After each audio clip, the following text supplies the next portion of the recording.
Okay, this is the February chat with fans. I'm always a little bugged doing these when I haven't had a new video out, but it's coming, you know.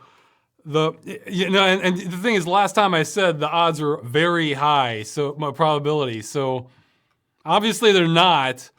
So, but however, I think I might be kind of consistent proportionally. So if I say very high, maybe the reality is like 50-50. I don't know. And if I say, well, maybe, then the reality is like 10%. I don't know. I think I tend to deliver on what I say I will, but not with dates or time estimates. That tends to go pretty poorly. But Freeman's Mind is coming. Had some setbacks with this one. Yeah, this next one, I literally had to redid sections at least 30 times just because I would go through it once and something would screw up, so I have to start over. But the footage is recorded. The dialogue should be done in a couple days, and then it's just, then it's mostly, I can work on something else because I'll be getting sound effects out. But okay, so for this month, next Freeman's Mind, for sure. I'm saying it's completely happening. Another Freeman's Mind, I'd say the probability is medium high. We'll see what that means. And a third video, you know, a real one, let's say medium low for this month. That's my prediction for what'll happen with the videos. And because I'm doing some other things that could kind of emerge maybe this month or maybe the next month, or maybe all at a similar time, that sort of thing. So there's multiple things happening. But more things are coming. I don't have too much else in the way of announcements. I want to do at least one streaming session. Depending on how far along I am on other videos, I might do more. You know, someone brought it up. I think we maybe should give it a shot. Not too long ago, they patched Warcraft 3 to support 24 players. So I was thinking that might be pretty fun, like to have that big a game. I'll probably be at a massive disadvantage if anyone playing the game looks at the stream, but I'll risk it, you know. So we'd have like some big team games going on. I think I might want to do that. Don't rush out and buy a copy because I may only do it this once or see how it goes. But if you have like the CDs lying around or CD keys, maybe we can try to, you know, set up a big team game and see how that goes. Although, last week I tried to get it working. I'll have to put up instructions how to get the game working because I found all of Blizzard's instructions were wrong and they removed the option to download it. To download the patch for it. So I did get it working. I almost thought I wasn't going to be able to. It was, but like this, it ended up being as challenging as some of the stuff I've tried to get working on Game Dungeon, just to get modern Warcraft 3 working. Not the Reforged version, just the original one patched all the way. So, someone's saying don't know if they support the new player count. Well, I found a map. Yeah, I don't think they have official maps, but I found a custom one. I got it working with the AI, so I think it will work online. But well, we can try something else if that doesn't work. But I thought it'd be worth a shot because I figure there's enough people floating around that might still have played Warcraft 3 that wouldn't mind doing it again. So yeah, this is Warcraft 3 original, Frozen Throne. And I'll put up instructions later how I got it working, and hopefully that helps. So I'll do that. If I have time, I'd like to do more of that Castlevania streaming. And also, I got to play some of the game Strafe last month. And that one might be perfect for streaming because I played through it, except I got to the boss and died. I tried that once or twice. However, there's this mutator that only works if you don't quit and reload the game. Like you have to go through it all the way, which I think could give me an advantage. So if I want to use it, I have to play through it all in one shot. So I thought, oh, that'd be perfect for streaming. So maybe I'll do those. You can give feedback if people are if people would be all right with me doing some of those like on a weekday or something, or maybe on a Friday. It might give me more time to squeeze some of these in, but I don't want to do too much streaming if I'm behind on the videos. So those others may not happen, but I'm going to try and do a Frozen Throne session with fans. See how many people we can get on for that. I can't think of any other announcements. It's just more on videos that I'm doing. That's okay. So I'll get to questions that people submitted. However, I'm going to make a executive decision here. I glanced at some of these. And I thought, even though it's not the top voted one, I thought I should answer this one first because I thought more people would be interested in it. Then I'll get to the others in order. Okay, so the one I wanted to answer first was, now that Machinima has made thousands of their videos unavailable, a large fraction of said videos are now lost due to a lack of preservation. How do you feel about preservation on the internet? Do you believe this type of stuff should all be archived? Well, he asked me a few questions. And I had a couple of thoughts about this. I'll start off with like the nicer portion first. So do I believe all this type of stuff should be archived and preservation on the internet? Well, if such a thing as unlimited space existed, I'd say sure. But since it doesn't, I'd actually say no, because there's too much stuff on the internet. It's just, and a lot of it's not really worth preserving. What I think should be preserved are what people think should be preserved. And that's gonna be, your favorite stuff. And that's gonna be different for every person. So it's kind of I support sort of a anarchic approach to that, So if somebody thinks, no, every one of those videos, I mean, not just about Machinima, but just in general, like websites, because there's the Wayback Machine, archive.org. It blows my mind how many resources that must take in order to have something like that. I mean, it's really helpful sometimes. I used it not long ago on that Halloween sampler video to find that old website that was down for Bytejacker. But I mean, that's great while it lasts, but man, that's just gonna get more and more resources. So it's like, I'm in favor of, people having the chance. I'm not really a purist when it comes to preservation and archiving. I kind of feel like, kind of leave it to the people to decide what should be preserved and what shouldn't, and, kind of let them do that. Okay, now let's talk about Machinima.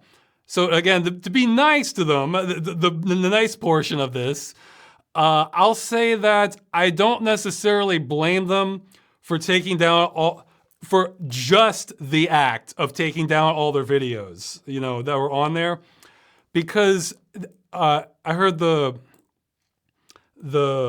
what's the theory or the statement from somebody. It was somebody related to it, but it wasn't the actual person who made the decision.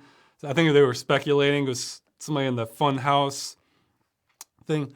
They were saying that, there were probably a lot of copyright issues. They didn't have the manpower to go through all of them. They weren't getting a lot of views. So I could see that. If they're just getting copyright issues left and right because they really didn't follow good practices on that, best I can tell, I could see where that could be a liability. So just that by itself, I don't necessarily blame them for. What I absolutely blame them for is doing that with no notice. I mean, because, what this says is, was it Otter Media that bought Machinima? That says the people in charge of this did not care in the slightest about any of this. Like, not even a little bit, because all right, hey, we might get sued, we might get copyright strikes, we gotta get rid of these videos because we're liable. Okay, fine. How much effort would it have taken to make a Twitter post saying, for whatever reason, we're gonna have to take down the videos, we'll be doing this in 1 week or something? That would have made all the difference in the world, because then people on the internet would have jumped in and grabbed what they wanted to. That wouldn't have cost them anything. In fact, it would have prevented a lot of ill will towards the company. And remember that for Otter Media. Otter Media does not care at all about media. That's what it says to me. Because that's thousands of videos they just pulled the plug on, no warning, they don't care. I mean, you see this in a lot of businesses where the people who are in charge and responsible for things, making the decisions, don't care at all about the actual business. It's more like it's just a vessel to make money for selling some product. Like they could be artists making videos, they could be selling medicine, they could be selling hubcaps. It makes no difference to them. That they don't care. That they care about whether, it made any money. Because again, one Twitter post, that's all it would have taken. Just even 24 hours would have given people a lot to work with. Saying that, oh, sorry for various, they wouldn't even have to explain why. They just to give people a chance to grab it themselves. So I have more thoughts on this. That's just, I don't know if, they may have established a new precedent with this. I haven't, maybe people can mention in the chat, I haven't, I was going to say, even EA, which probably kill more games than anybody, they let people know ahead of time they're going to do it. I don't know if there's ever been a channel like this large that's had this many videos lost just like that, no warning. So, I mean, if anybody was going to do it, I can believe it was Machinima because they did a lot of really ugly tactics towards creators. And now fans, It used to be the fans were sort of spared from most of that, but not now. I mean, there are a couple videos I was a fan of that I'm not sure they exist now because I didn't have the foresight to back them up. And that's where I feel like, even though I still feel like Machinima or Otter Media is completely at fault and just, I don't know if I go so far to say there should be, well, I don't know, maybe it'd be, I don't know if you should go so far as to say there should be laws against that because it was a free media that they were delivering, but geez, to give notice on that stuff, that's just so, again, it shows they did not care whatsoever. Like nothing. It's like swatting a fly or something. It's not, to not even give any notice. That's just, because there's no other, I can't find any other defense for that. Because you can't say, oh, they could get in trouble saying people should back them up because they wouldn't have to say people should back them up. People would figure that out themselves. Or admitting to copyright violations that could make the platform look sooner. They wouldn't have to give a reason. They just say, due to various reasons, all the videos are going to be taken down in 24 hours or 1 week. We apologize, and then blah, blah, blah. That's all they had to say. So I don't think there's any excuse you can come up with that could explain why they would not give any notice other than they don't care at all. Like none at all. Again, it doesn't matter. They're just people running a business. It doesn't matter what the business is to them. But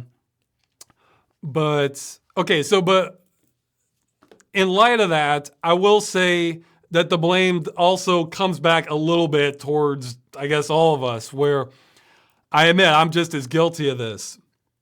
I wasn't paranoid enough. I'm feeling like Freeman now. I should have, this is kind of a wake-up call that I should probably go through and back up all the videos online that I care most about that I wouldn't want to see lost. Again, it's not going to be everything, but it's like, I was sort of lulled into complacency thinking that, well, if something like YouTube ever goes down, they give notice, and I have a chance to get it. Well, nope, not necessarily. So this was a big canary in the coal mine. Okay, so somebody's saying, that's a good point. Somebody's saying, so how much was lost on Gorilla Gone? Okay, well, one, on Gorilla Gone, I did give notice, like at least 30 days. Two, Nothing necessarily, because Gorilla Gone is always the indexing site. 3, the person who is supposed to put up an index on that hasn't put up the index yet, but they will. We still have the files. You will still get a full listing of like everything that was on Gorilla Gone at some point in the future. So you're covered 3 ways. 1, the videos were never deleted because they were always just linked. They were, we never hosted them. 2, we did give notice, and 3, we are going to get at least some sort of archive backup. So that should have happened by now, but I'm not responsible for the actual hosting of the site and getting that part back up. That's somebody else handling that. But I talked to them. It will come back up. So, I mean, the listing. Gorilla Gone was a case of just, we didn't have enough time to manage everything, unfortunately. I mean, maybe, I don't know, maybe there's an opening now, but, yeah. So, okay, so, yeah, I guess the lesson from this is stuff you really care about is try to back it up. There's a lot of programs where you can kind of rip YouTube streams or download them out there. I'm going to start doing that in fact, when, I almost made a Twitter post on this, but YouTube announced that they were going to start banning like dangerous stunt or challenge videos or something. The first thing I did when I read that was I went and backed up, was it Brave Dave's Big Fat Freight Hop? Because I love that. I was like, oh no, I don't want to lose this. So I have that one backed up. I'm going to start going through some channels and stuff I remember, stuff that I just really think is great, and start saving it. I mean, it's, so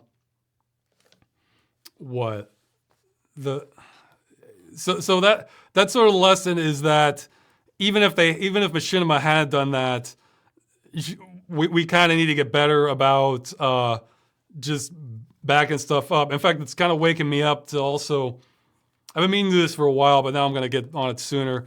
There's a lot of abandonware I want to grab that it might probably be years before I get around to playing it, but some stuff, like I don't know of other sources for it. So I better grab it while I can. I'm making a list though. I should be pretty set on that in the future, but it shows the company is most responsible. It's like in terms of preservation for media, it's like we're getting the worst people for the job. You know, that's just kind of what Machinima is showing, you know, because because if they did nothing, that would have been better. Instead, they just handle it in the worst way possible, pretty much. So, yeah, that's modern business for you. The people most responsible are the people least responsible. So, and I got to get on my soapbox at least briefly for this. This is why killing games drives me insane. Because at least with Machinima, until they did this, you could have grabbed those videos if you just loved them and wanted to back them up. Or just any video that's on YouTube right now. You can go and grab a copy of it.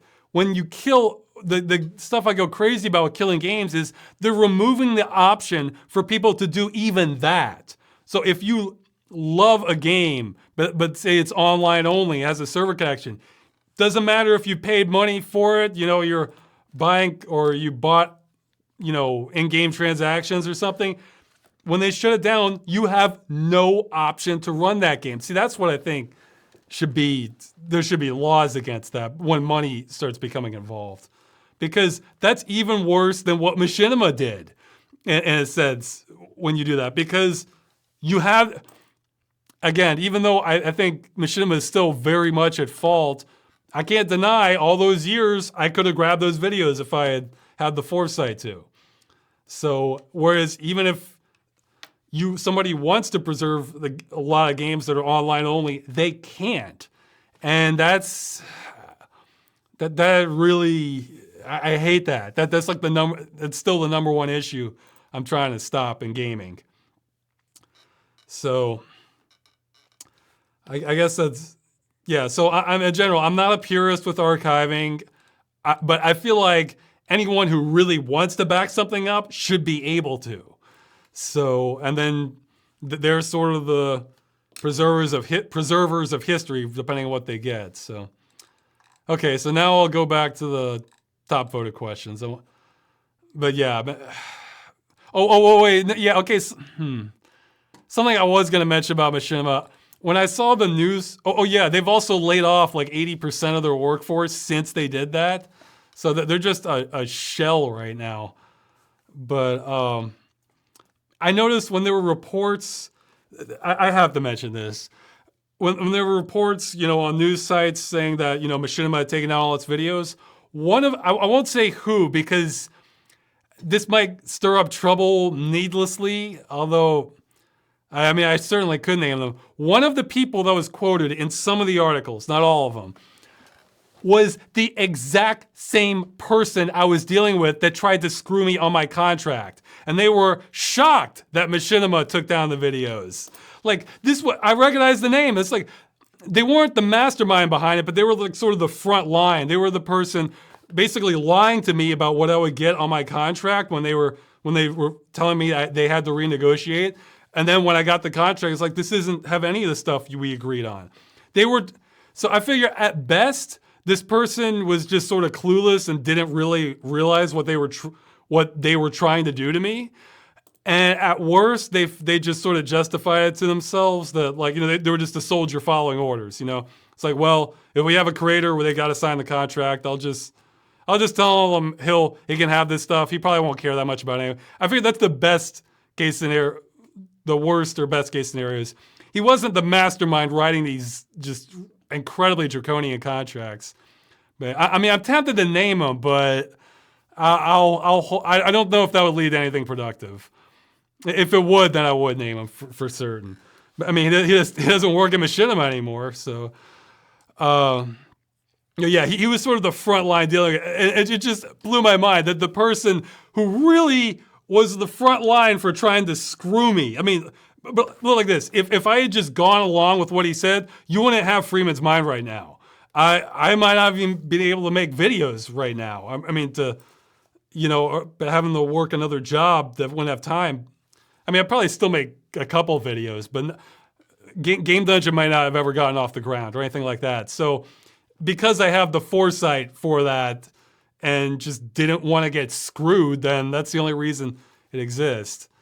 But yeah, now it comes home to him. It's like, oh wow, Machinima deleted everything, and he can't believe it. So I can believe it. I feel kind of stupid I didn't back up some of the videos I liked. So okay, but as for me, all my videos that were on Machinima, they're on the new channel too, except for like this one promotional thing, which I didn't even make. They just took some of my footage. So nothing from Accursed Farms is lost. It's all on the channel. So, okay, I'll get to the top voted questions now. Outside of your own projects, have you done any voice acting recently? You seem to have the energy and charisma for it. No, not really. That's something I would do if I was certainly like even more hard up for money. But that's not really my drive. I'd rather just make really cool videos. In fact, I'd be completely fine if like I could keep making videos, but I could never voice the characters again or something like that, or narration if I had, the right actors instead. I just like making a good video that I think came out well. And actually, with actors tend to get the most attention out of any sort of production. I'd rather give that towards the people who kind of want that attention more and, hey, could maybe do a better job than me.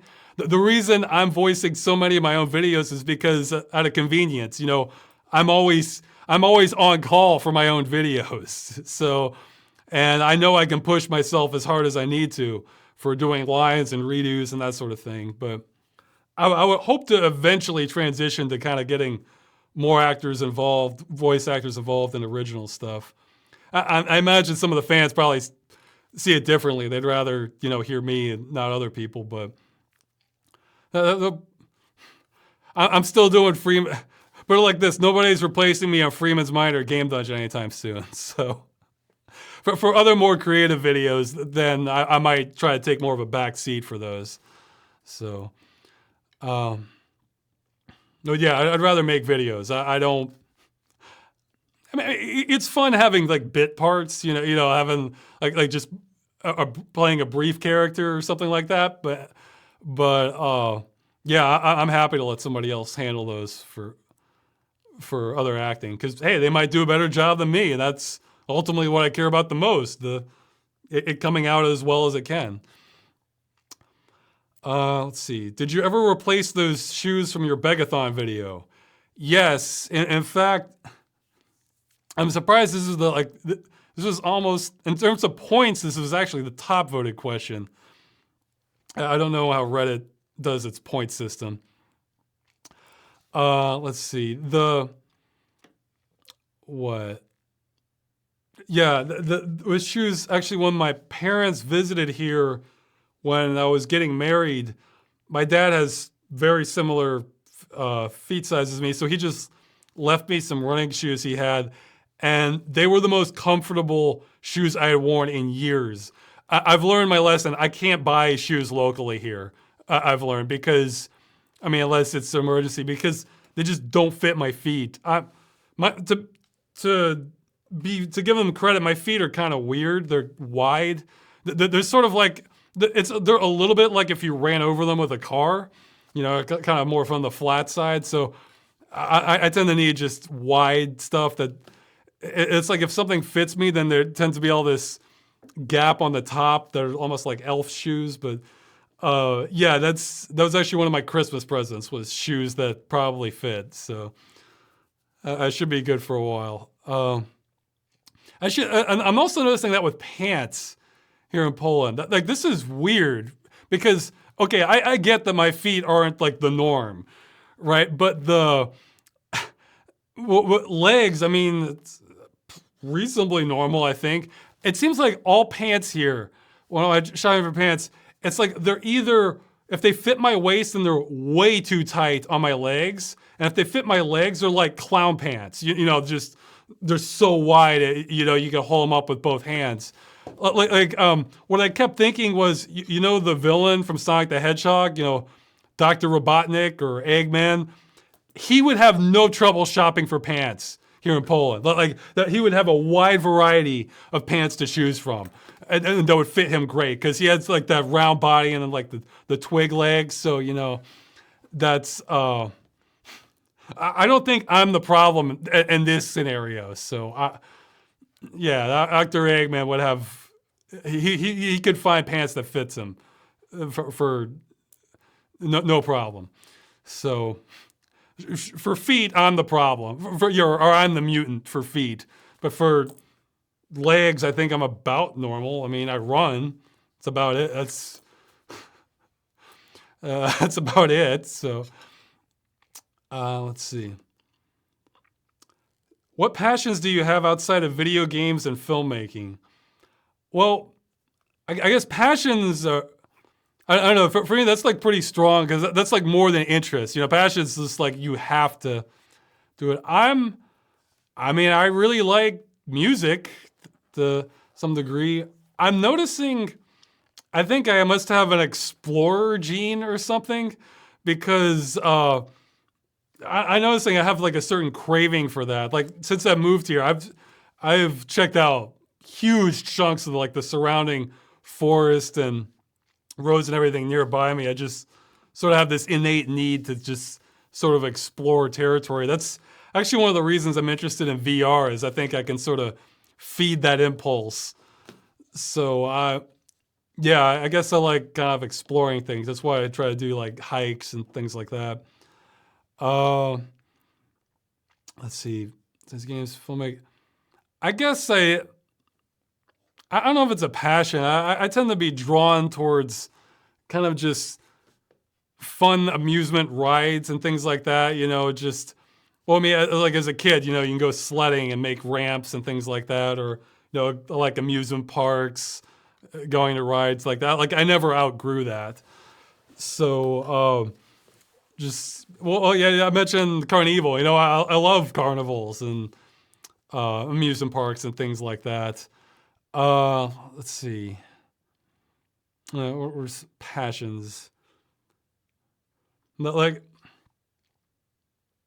I mean, yeah, I enjoy watching movies, but again, that's more like an inch. I mean, yeah, like the exploration thing. That's something innate in me, and I think a certain amount of me will want to create something. Like let's say I couldn't make videos or something. Let's say I'm on a deserted island. I might want to build sort of like a mini golf course or something, or some sort of slide or something like that. So I mean, I don't know, or just some neat statues, something like that. So I think a certain amount of me just wants to create things, but that's all that's coming to mind right now for passion stuff. But okay, let's see. Somebody's asking where is their free candy. I'm guessing I promised that in the Go to Hell episode, but see, now my memory's faded on that. But you know what? I'm just gonna say it was a trick or treat episode, so that means anything can happen. So maybe you got tricked for that. Yeah, I mean, trick or treat episodes can go either way. So then he's asking, do you read comic books? Do you have a favorite superhero, anti-hero, supervillain? I generally don't read comic books. Like the ones I tend to read that I've read in the past tend to be sort of the weird ones that don't follow the usual superhero formats. Like I've read Sam and Max.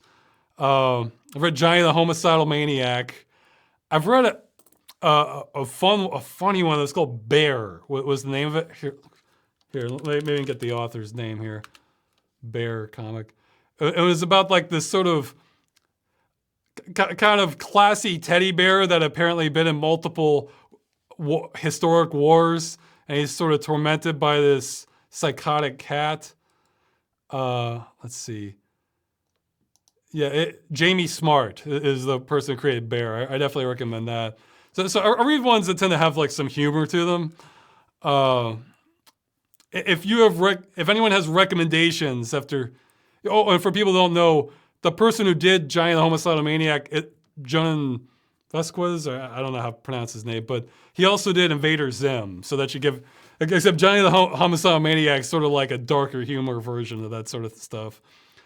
But yeah, if anybody has recommendations for, just sort of kind of offbeat humor comics I might like, feel free to make recommendations. My email is rosswscott@gmail.com. But okay, for superhero, anti-hero, supervillains, I have to say pretty much, I'm sure the comic book fans will be disappointed here. I have to say, I want to say almost, except for maybe a few I glanced at as a kid, almost my entire knowledge of superheroes is just from movies. So if they got misrepresented in the movie, then that's all I know of them. So going by that, I'd say my favorites out of those. Let's say I get to decide who gets another superhero movie. So based on what I've seen so far, I think it'd be a toss-up between either Blade or Judge Dredd. I think one of those two. Let's see another movie. Even though the third movie of Blade kind of sucked, try again. Try again. There was that's some I wouldn't mind seeing. Actually, I think Judge Dredd is getting a TV series, which would be awesome. I was kind of intrigued by it. I think that's a great setting. It's sort of because Judge Dredd, it's not just the character, it's like the setting too. Where it's this incredibly dense, megapolis or metropolis that's, part dystopian, part overpopulation, part rampant crime. So it's these multiple flavors that go well together, So I'd be interested in seeing more of that world. So yeah, I think though, but like even though like the original, like for the movies, the Sylvester Stallone one was kind of cheesy, but it was still kind of intriguing, I thought. And then the newer one, Dread, was just awesome. So, I'd like to see more of those, I guess. And Blade, yeah. But Blade was always sort of like, some stuff I thought was dumb, but then the rest was just awesome. So, Yeah, try again. Try, especially with Marvel movies really getting the the red carpet treatment now. Yeah, let's have some more Blade. You know, I mean, maybe Wesley Snipes is getting up in his years to reprise it, but hey, I'm sure we can find somebody else good if so. Or hey, maybe Snipes is still up for it. We'll see. So, let's see. Okay. The Uncanny Valley episode, you mentioned you used to be a security guard. And yeah, I found my description accurate. Yeah, well, that's how it was for me. You said you got stuck being a human scarecrow standing around, but did you ever ask for a change in sight? And then, yeah, I don't know if it was it's sort of I took what jobs were available. You know, I did actually get a change in sight, but it was the same exact thing. You know, because I was at a grocery store for most of the time, but then they had me at a gas station for some other times, and then they had me at a busier gas station for one other time. But I only got to do the busier one once because one guy was sick and they needed somebody to fill in, and he preferred the busier one. And I could see why, because more things would happen. But yeah, it was kind of funny when I showed up. The guy said to me, "It's just like." I think he was maybe talking to my boss. It's saying, "Oh, Bob's here, huh? Oh, Bob, looks like you lost about 80 pounds and grew back some hair." So, but it was all the same thing. I was hoping for either, when I did join doing a security guard, I was hoping for either, like you mentioned in the post, having like a desk job where, you know, you could maybe read or do something during your downtime, or else something where you have to patrol more, like a big warehouse district. Well, at least I can be walking around, you know, and just getting some exercise out of it. But no, they'd want a human scarecrow. I certainly, I don't think I ever asked, like, please, can you send me somewhere else? It's more like I talk with my boss and just to sort of ask, well, are there any other positions that might be open? You know, not trying to be pushy, but just kind of, you know, testing the waters, like, is there something other than this position? Because, you know, if you're a new hire, you know, you don't really want to, like, be kind of pushing through everything and make them sorry they hired you. But at the same time, I was kind of test the waters to see if I could get something other than that. But it's just what they had available. Maybe if I had been working for a different security company, that'd been better, but it wasn't the case with what I got. Actually, my boss was super nice. He's probably the only reason I lasted that job as long as I did. He was a former police officer, and it's funny because occasionally they would have agents that would see. Again, I was just the scarecrow, but sometimes they would have, you know, plain clothes agents where they would come in and they would suspect certain people or certain times of them shoplifting, and they would pretend shop. And what they were really doing is monitoring the people they're trying to bust. And so, and he showed up for that once or twice, and man, he was so good because he would show up, and he was a, you know, middle-aged guy, maybe his 50s or a little bit older, and he had this sort of clueless look on his face, and just like, you know. And I was mentioning that to him when I talked to him later. He was like, yeah, it's like, oh, it's like, where am I? You know, like, because are you really suspecting the middle-aged person at the grocery who just looks like they can't remember what they were supposed to buy to be the undercover officer who's waiting to bust you? So yeah, he was good. he did not fit the stereotype at all. So. But yeah, no, those were just the options. I mean, I needed a job, and that's what was available. So, okay, if you were offered a role as Freeman in a Half-Life movie, would you take it? Since you can pull off his look with shorter hair, a goatee. Well, maybe not. I don't know. It's been a while since I took that picture, but or would you rather take the role as a writer or producer for it? Well, I think if there was some real official thing where for some reason they wanted me as Freeman, I mean, I think it was like you know, something that was gonna get a lot of attention, I guess I'd have to accept it. I don't know if they'd want me as a writer or producer though, because Freeman's Mind is really a farcical take on the whole thing. You know, it doesn't have the seriousness that the sort of the spirit of Half-Life has.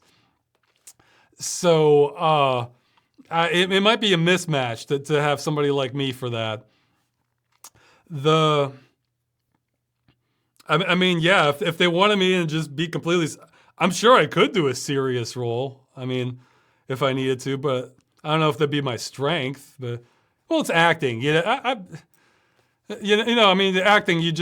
I mean, the way acting works, at least for me, is you just try to put yourself in that state of mind. So if you're taking situations supposed to be more serious, then you start acting more serious as a result.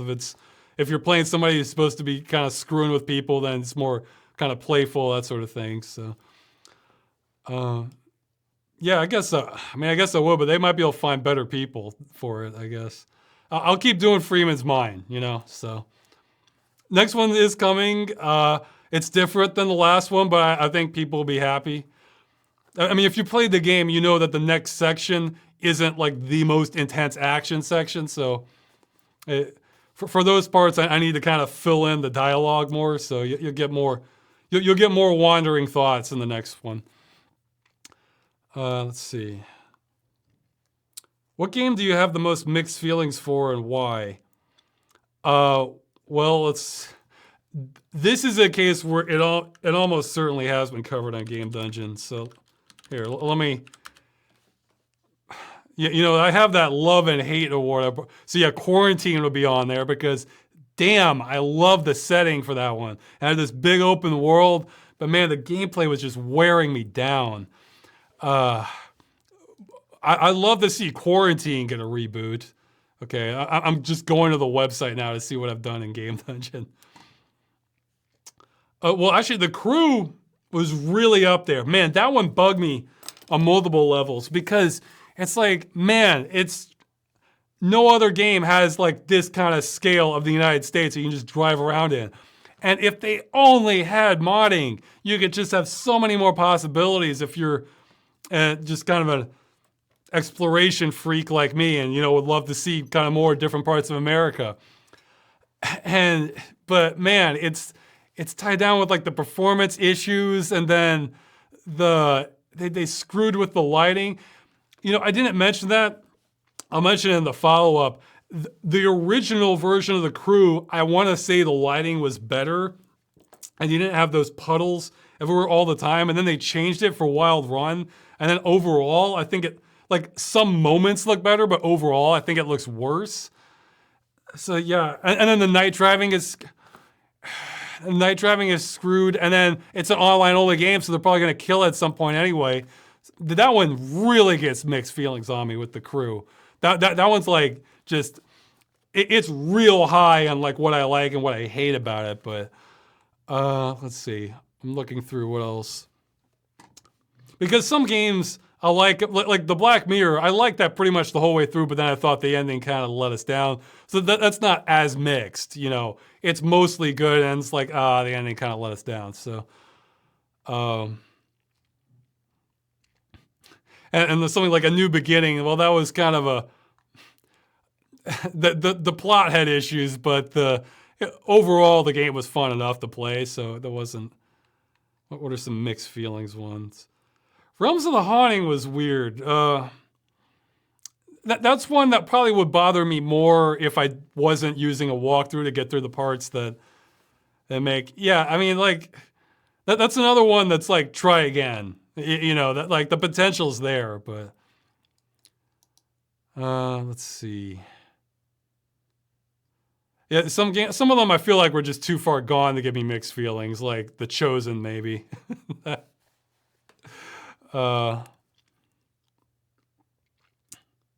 Secret World was kind of up there. Because man, I honestly did not enjoy the gameplay that much from Secret World, but I love the setting.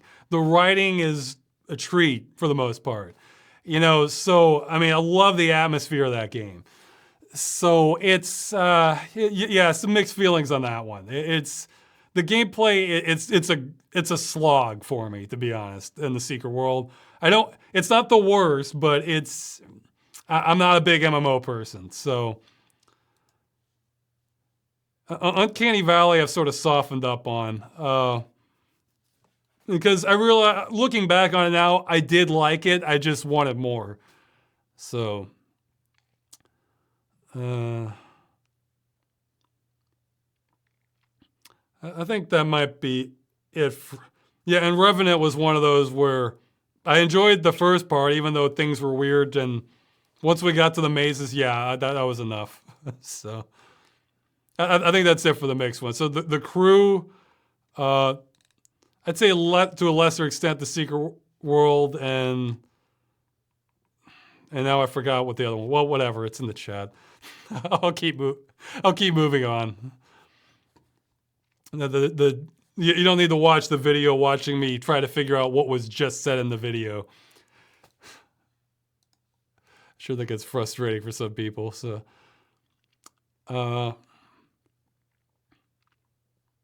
yeah. For everything else I have planned at Game Dungeon, I don't think I may be forgetting some, but I haven't had as mixed feelings about it. So.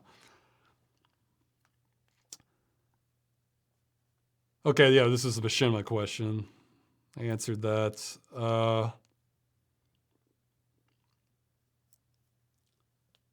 Hey Ross, you said that you enjoy unique dialogue that gives off an impression that a character has real personality, and in many cases a persona that's weird in the best ways.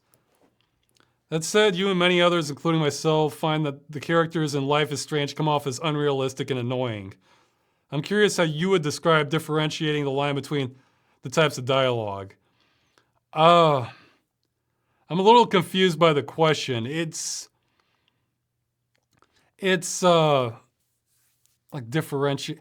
Well, okay. We'll look at Life is Strange. The thing with Life is Strange is you don't necessarily have to have all these weird and interesting characters, though it certainly wouldn't hurt. But if you've gone to high school, if you have been a teenager, you know that a lot of this stuff just feels unnatural, or these aren't necessarily the topics that a lot of teenagers are going to be talking about, or if they are, they're kind of in a different capacity. Like, I mean, sure, teenagers and high schoolers can debate sort of more esoteric topics, but it's going to be more kind of fun or casual about it. Or hey, maybe you have some people who do take it too seriously and they get over the top. Instead, it just felt unnatural. It's sort of yeah. Somebody's mentioned they're saying it had hella bad writing. Yeah, well, the hell is a good example of that. Although maybe that's changed, but I realized I always get this mixed up in my head.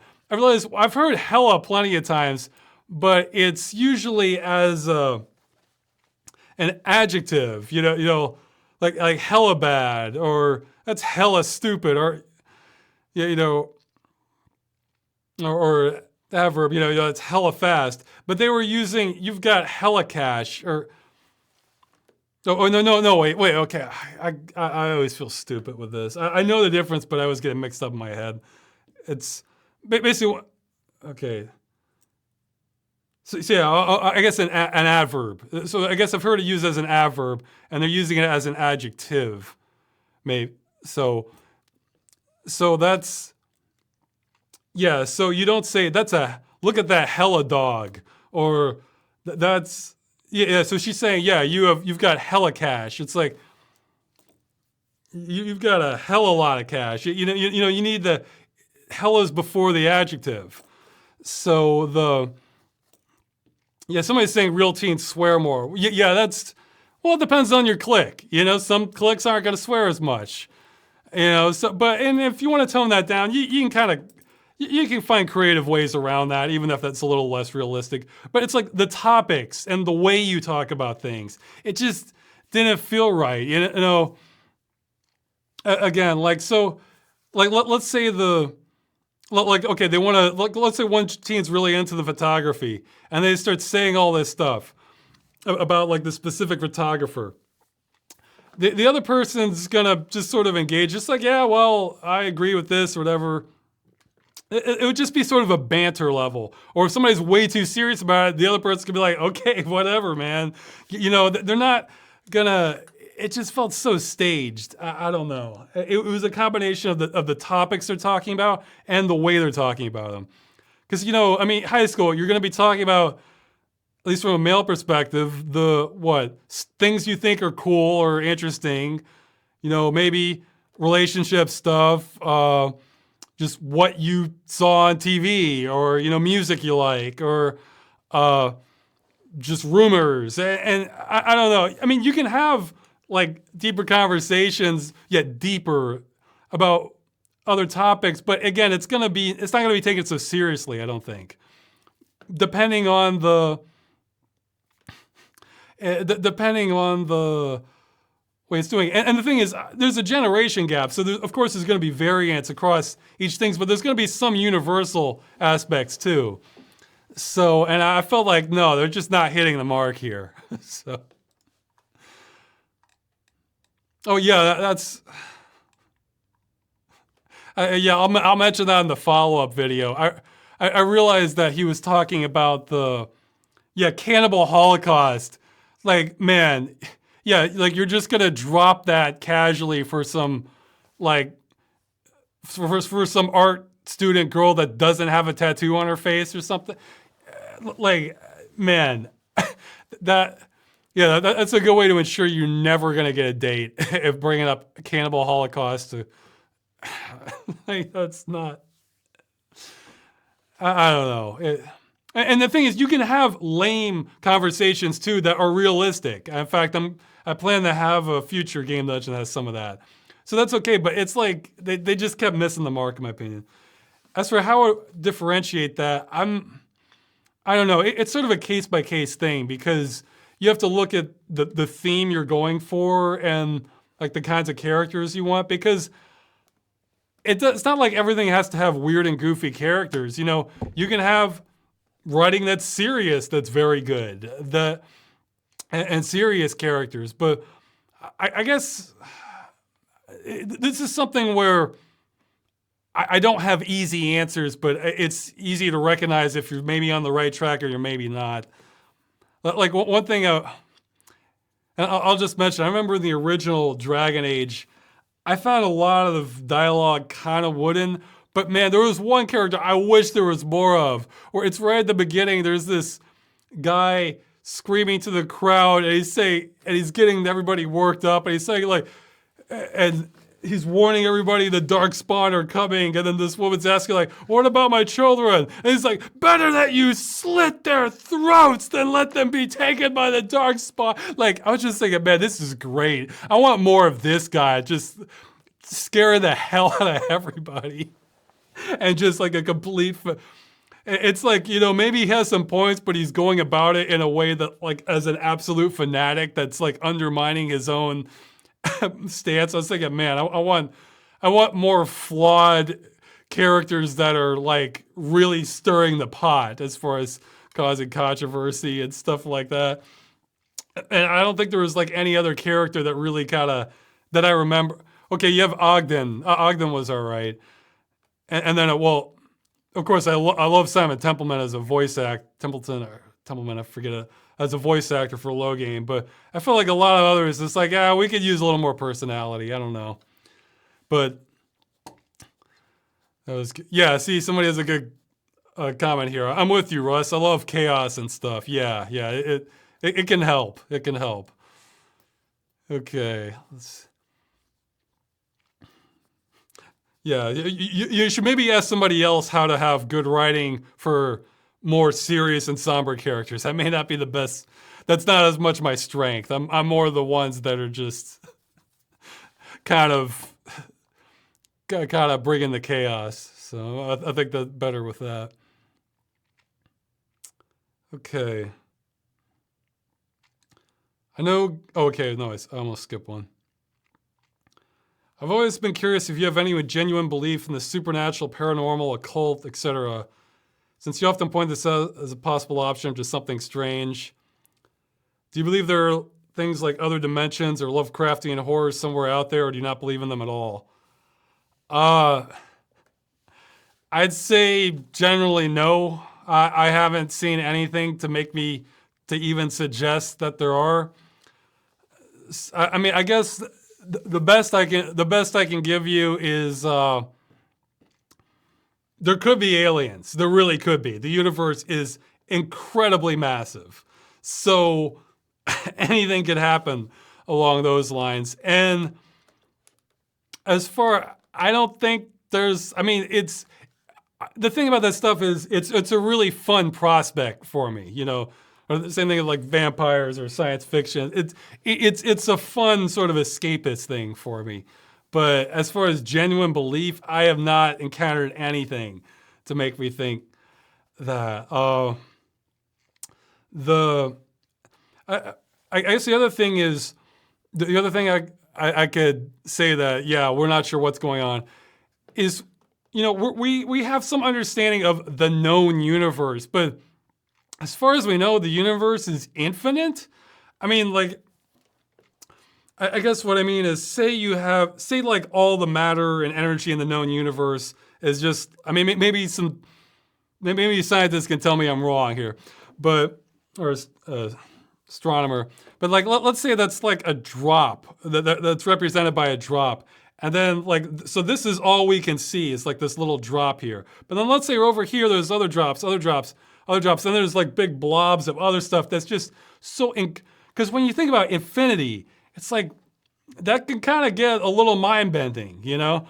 Like, I don't think it's like this, but again, it's a fun concept. If you've seen the ending to Men in Black, you know, where it's this universe inside like this little marble inside this weird alien thing. I don't think it's like that, but that's not necessarily something we can rule out, because once you get to, because this is what we can detect, this little drop. Maybe there is a gap and then there's all this other stuff out there. So what kind of reality is that? I mean, you know, you get far out enough into infinity, who knows? And okay, yeah, there's a third thing. When we start looking into quantum mechanics, things get very strange. I mean, they sort of like, I mean, when you look at Newtonian physics, you know, that'll carry you a lot of the way through life and the universe for the most part. But then you get into other things that they do not explain. I think I want to say it was either Einstein or Feynman that said like anyone who claims they understand quantum mechanics doesn't understand quantum mechanics or quantum physics, something like that. You'll have things with light where it's like it happened. You'll have stuff that, what's the word I'm looking for? It's like pre-causality or something. It's like you have things that defy the concept of cause and effect. Or it's really fuzzy as I understand it. I'm sure other people could explain this better. So our concept of reality could be very limited. I'll grant that. Yes, so I'd say there's certainly legitimate points for, you know, aliens of whatever, you know, out there. There's certainly that possibility. Bounds of the universe, knowing how the universe works, I'd say there's still a lot going on there. And knowing how basic reality works, there's still a lot of unknowns going on there. But I mean, you know, as far as stuff like Cthulhu or the occult or magic, I mean, ghost, I haven't seen any indication of that. So they've got to try harder on the evidence, but it makes for great fiction. So, okay, so that's where I stand on it. Let's see. Okay, I know Game Dungeon covers obscure games for the most part. I was wondering if you were willing to do an episode about an older game from a known franchise and go all the way to newer ones, like I did with Deus Ex. Maybe. It would sort of have to be one that Like, I really kind of want to go through all of them. The I'd say I wouldn't rule out the possibility, but that's not on the radar for me. I mean, usually what I might do sometimes is like what I did with Dungeon Siege, where I was mostly cared about the first one, but I'll give a passing mention to the others and what they did. Where it's like I said most of what I wanted to say on the main game, but I can give a mention. I can give sort of a brief snapshot of the others. So let's see. Yeah, and the chat's saying, "What's inside a photon?" Oh, and somebody's saying, "Didn't I do that with The Last Stand?" Yeah, I guess so. Though I guess I need to come back to The Last Stand, Union City. Let's see. With the remake of Resident Evil 2 getting a lot of praise, I want to ask, are there any remakes of anything you really like? Maybe even to the point of liking even more than the original? Geez. I'm trying to think of ones. Okay, saying anything. I wonder if you mean it's just any games. For movies, there certainly are. One of my favorite movies, The Thing from 1982. That's a remake of, was it The Thing from Another World or something like, or Who Goes There? And man, they just knocked that out of the park. I really love the remake against all odds. I really love the remake of Dawn of the Dead. I love both. I think they're both great.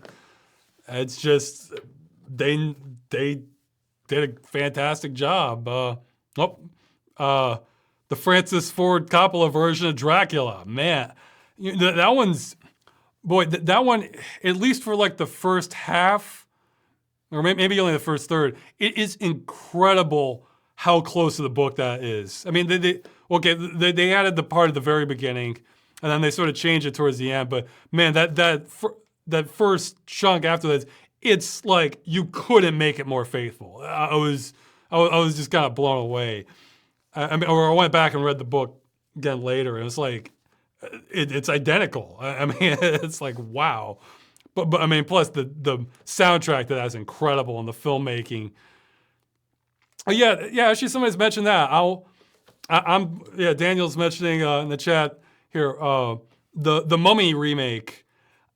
I enjoy that more than the original Mummy. The original Mummy. I'm not trying to make a pun here, but it's unavoidable. It's pretty dry, with the black and white one, whereas the newer one, it's the Brendan Fraser. Oh yeah, okay, not the later Mummy with Tom Cruise. The Brendan Fraser one. That one's like a fun adventure. That one's sort of like a goofier Indiana Jones kind of movie, and I think that one's a lot of fun.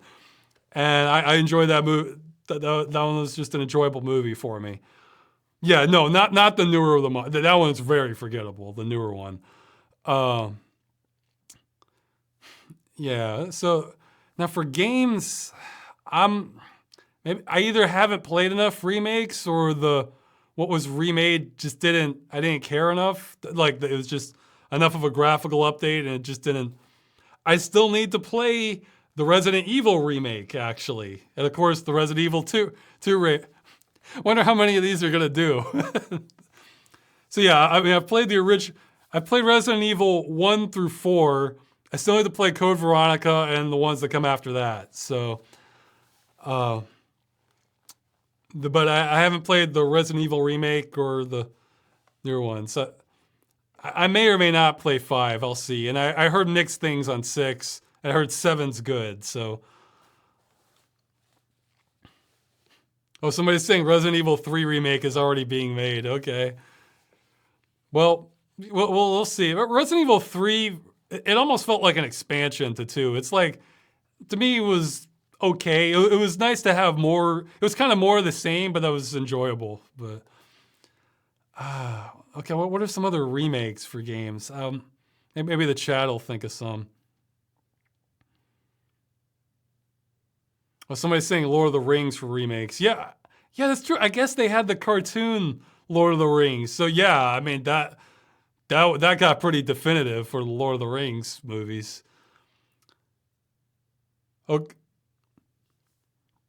Somebody's saying the black and white 12 Angry Men is very good. Yeah, I've seen that. It is very good.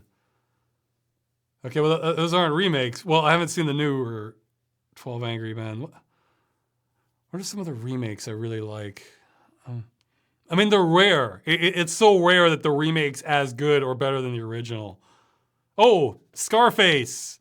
Although I need to the one with Al Pacino is a remake. I need to see the original one. I think it was by Howard Hughes. So, but yeah, that one's a lot of fun. Let's see. Okay, I'm not seeing much. Somebody's saying Resident Evil 3 was pretty weak in his opinion. It wasn't weak, but it wasn't a knock it out of the park. It's kind of, it felt like an expansion, you know? It's like if you're dying for more Resident Evil 2, then Resident Evil 3 kind of, it gives you enough to go on. But, you know, it's not like blowing you away, so.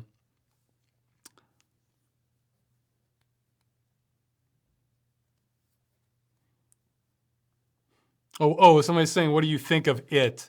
Yeah, I saw the new one. Yeah, that one's a remake. I think I still like Tim Curry better for the clown. I haven't read the book, so maybe the remake's more accurate. I don't know, I kind of like the original one. I mean, it's not as, I guess, visceral as the newer one, but man, Tim Curry is a hard act to follow for it. I mean, come on. It's I mean the newer one's good, but it's like, well, you know, it didn't make me like it so much that I'm just forgetting about the original. And again, I don't mind slower paced movies that kind of build up. So,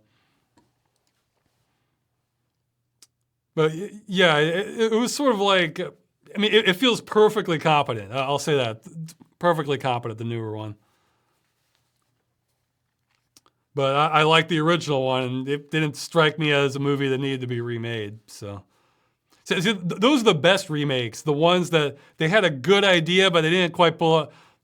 Well, it's not really a remake, it's more as like a new movie, but man, Judge Dredd, that was a perfect example of, hey, you know what, this is a good idea. Why don't we try again? You know, that's what you want. Or the original one, good idea, but flawed execution. Okay, I should keep moving on. Let's see.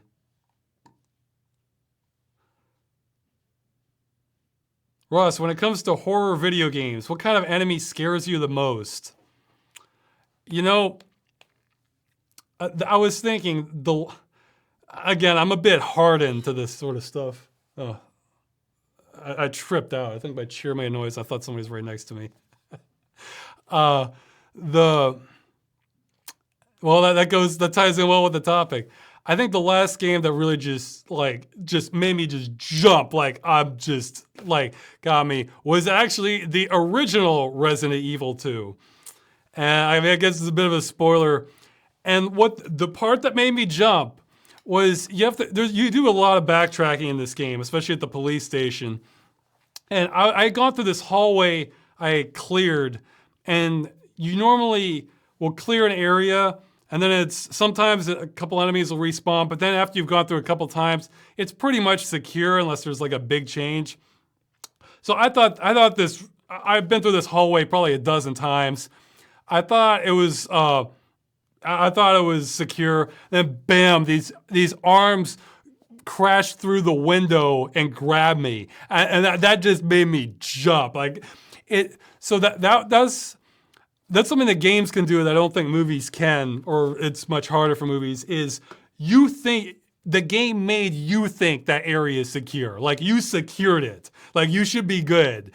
So if it's an enemy that comes out, like this is an enemy that in your mind, you've been conditioned to think, no, you're safe now. Like this enemy should not be here. Like that's what you, so if you can jump at somebody with that's a really effective technique. Another one that's, I guess I don't know if it's the scariest, but it's certainly, it's definitely scary, and it's something I really like, is this. Now this is something that movies do better, so maybe maybe you can work this into a game, but it's trickier, are background dangers. So you see that you're dealing with the threat, and then there's some sign or clue in the background, or maybe just like a clue that like, oh wow, things are much more dangerous than they are, because that works on your mind of anticipation. Geez, I'm trying to think of a good example from movies like that where well, okay, well, this isn't exactly what I mean, but I think it was like one of the Halloween movies, maybe the original, where like a woman goes to a car and it's locked, and then she has to step in. She realizes she doesn't have her keys, so she goes into the house, gets the keys. You kind of follow her through, and she goes in. She immediately opens the car door, and she just sits down. And if you're paying attention, you realize, wait a minute, that door was locked. She didn't unlock it. She just opened it. So you realize something has changed. Or actually, there's a real old movie with Hitchcock. Again, this isn't quite a threat, though. Well, it's called The Lady Vanishes, where this guy is kind of thinking this thing didn't happen, and then you see this sign in the... Oh, no, yeah, Hitchcock, The Birds. This is a good example of that, where, this woman's sitting on a bench. In the movie, the birds are basically rising up against humanity, more or less. And you kind of see a bird... And these birds, it's a bird, so they're not really dangerous by themselves, but it's like once they start massing, then it becomes an issue. So you just see in the background, like this one bird land on a playground set. And then like maybe it's like one or two more, and then the camera kind of cuts away, and then, she's looking on the lookout, and then then she notices a bird flying, and then it lands, and there's like hundreds of them there. So that one, I love background threats, so... I mean, I don't know if it's any like one type of enemy. Just sort of, it's all about context, like how are they presented. So, things you think were ones you thought were safe, but they're not, or ones that you only realize if you're paying attention. Those are another ones because it's coming, So, and. Yeah, somebody's asking. I'm still answering Reddit questions. I'll get to the live questions in a minute. Well, we'll see how many questions I have. Maybe more than a minute. So, okay. Oh, somebody's asking. Okay, we have two questions. One's asking about the idea for drafters listening to country music, and he's saying he's a drafter in training, and the urge hasn't manifested itself yet. Well. That could have been a localized thing. I knew in high school, I knew students who took drafting classes that, that's what the teacher listened to. And there were a significant number of students in there who also listened to country music. And then later I heard about something similar from a friend in community college. So it was enough that I'm thinking, yeah, that's one of those where I'm just kind of throwing it's sort of a shot in the dark where there's enough context by it, but like, you know what, maybe this is something I've stumbled onto, maybe not, but it'll be fun to kind of throw it in there anyway. So don't worry. I don't, if you're going into drafting, you're not necessarily destined to become a fan of country music. Let's see. Oh, and they're asking for this ending of Helios. What was the asking for the droning sound? Was that in the game? And where could they find the file? That was not in the game. The ending, the visual ending, that's in the game. But I kind of wanted to enhance it more. So that I knew I wanted some sort of sound like that.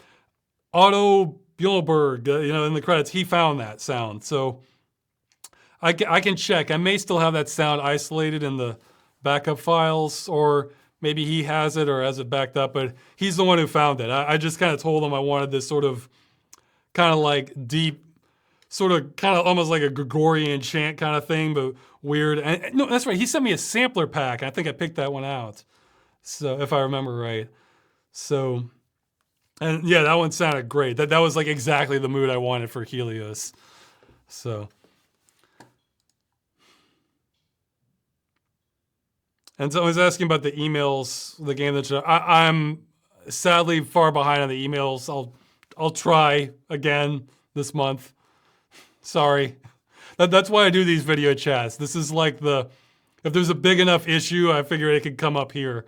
So this is the emergency release valve for emails piling up. Probably the priority emails are going to be ones related to the movie with the production and the animation stuff. And then I'll get to everything else. But those are probably the next ones I'm going to be responding to so I can get more done. Do you find it harder to read books now that when you were a child or a teenager? Actually, no, because, I mean, well, for two reasons. One, I guess my vocabulary is better.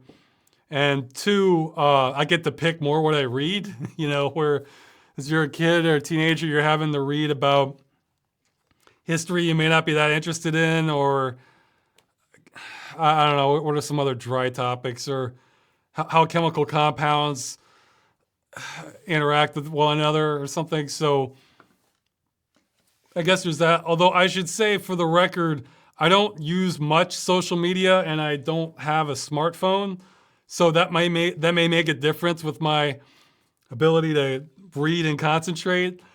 In fact, I remember a comic way back I saw before where they were talking about disorders of the future, and one was for attention excess disorder, and it showed this guy like just calmly reading a book, and he was saying that, you know, the ability of people to just sit and focus on something for long durations of time, and what they said that prescription, a rigorous regime of MTV video and video games. of MTV and video games. What was the cure for attention excess disorder? So, no, I'd say it's easier for me now. But, you know, I mentioned before, I exercise every day to just sort of clear my mind. If I haven't exercised, yeah, I would be like an ape throwing the book around because my concentration will just go out the window. So, yeah, I guess it depends on if I've exercised, sure. Actually, the next question is about exercise. They said they're mentioning how I said I do sit-ups, and they're saying don't do that. Do planking instead. I said sit-ups. What I meant was crunches. So I used the wrong term. Sorry about that. And it's okay. He mentions planking though. That made me think of something else where, you know, that was a fad for a while. People planking. Of course, I guess it's an exercise too. But I feel like I saw the person who won at planking. Like my interest. Like I found these things sort of amusing, but then I saw one that just topped all others in my opinion. It's like, oh well, this guy won. What's the point of watching people plank now? And the video I saw was, it was a friggin' ski lift where he was on the chair on top of it, and he was just planking across the chair. So this is the sort of thing where if this were to like stop suddenly and swing, he'd probably just slide right off. But I was thinking, okay, that's it. Like that guy wins at planking. You know, like I don't see how you're gonna top that. Maybe somebody can think of something, but that's. I think that guy won, whoever did that. And he has another question. You made a reference to pro wrestling a few times. Are you a fan? If so, do you have any favorite matches or moments? No, not really. I mean, I mentioned I've tried to watch pro wrestling before because I don't mind, because I knew it was kind of fake, but I don't mind if it looks real. You know, I enjoy kind of slapstick stuff, but it looks so fake to me. And the thing is, professional wrestlers really do undergo like strenuous physical training and endurance.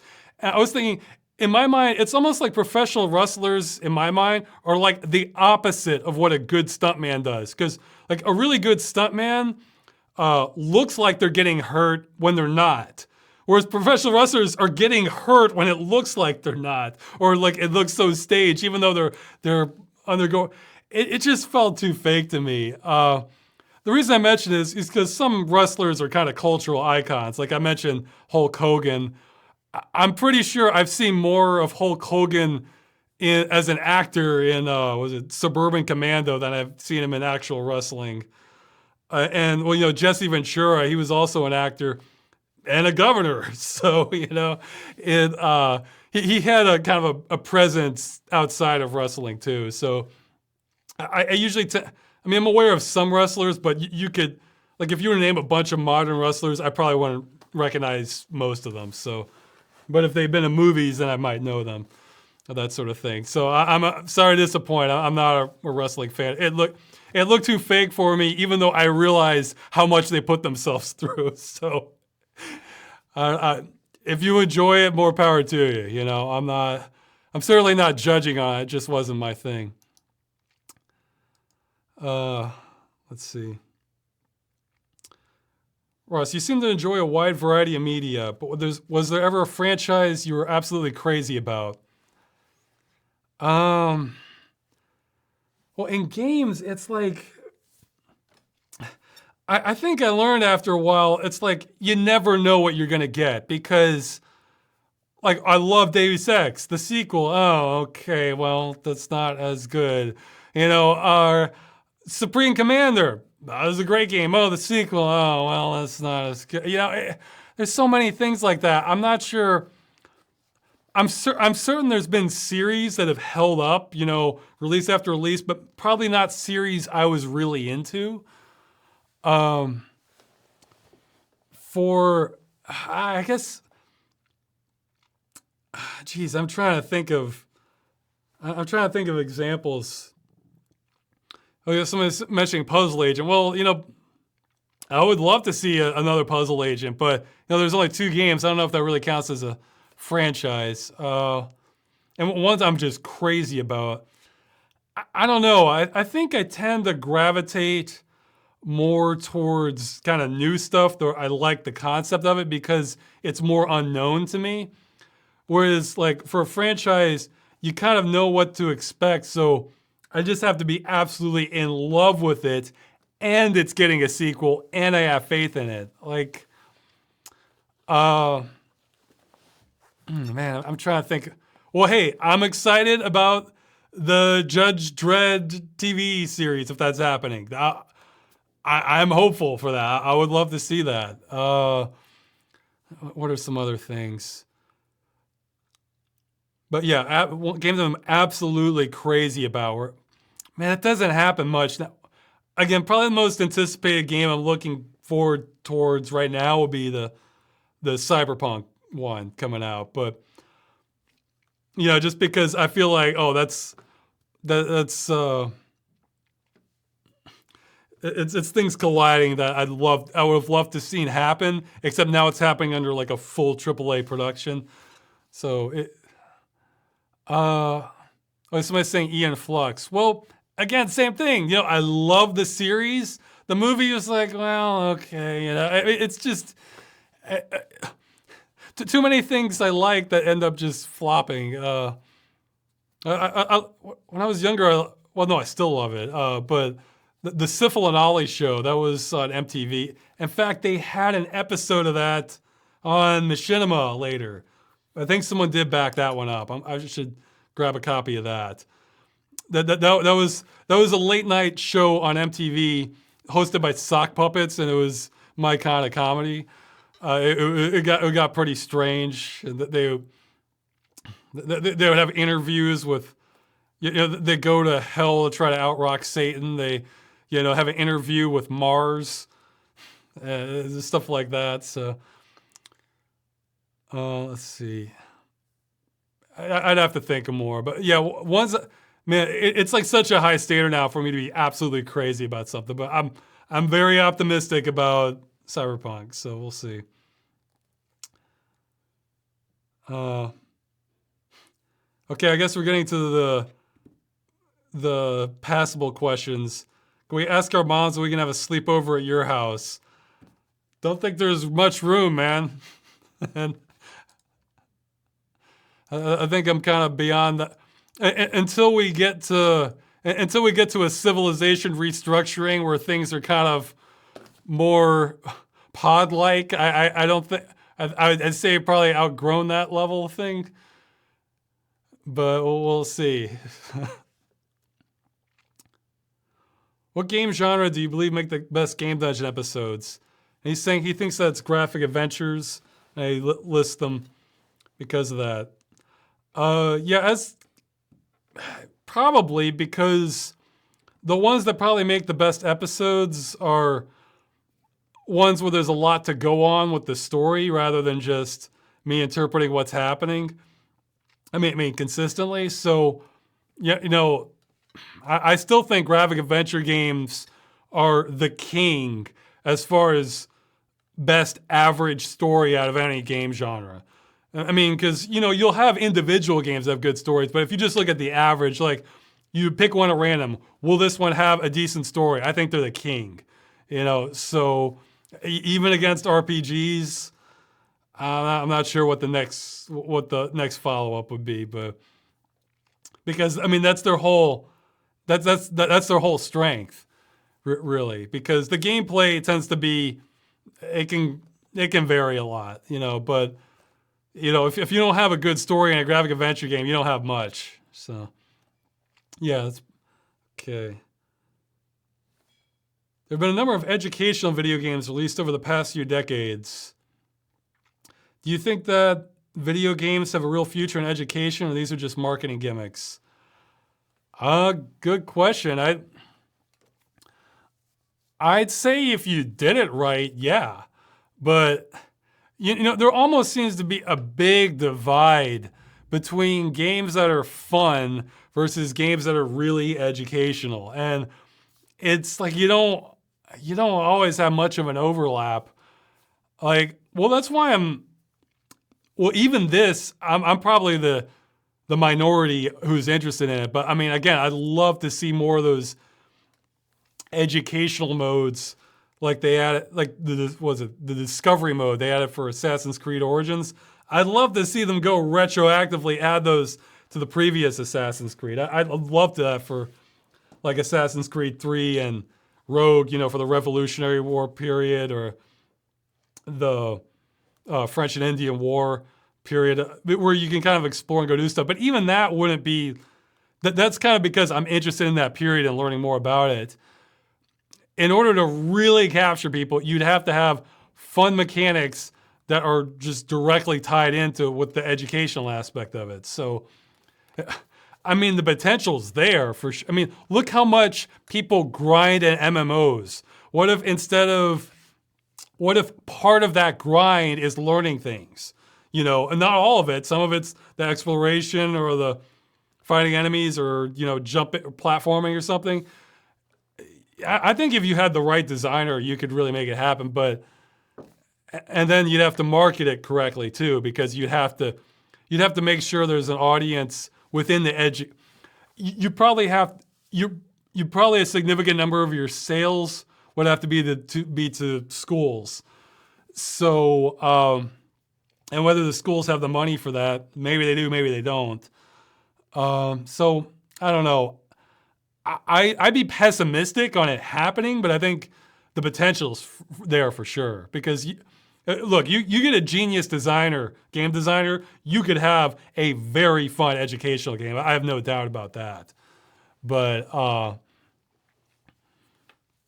yeah, I'd say it's more of a challenge for a game designer, that sort of thing.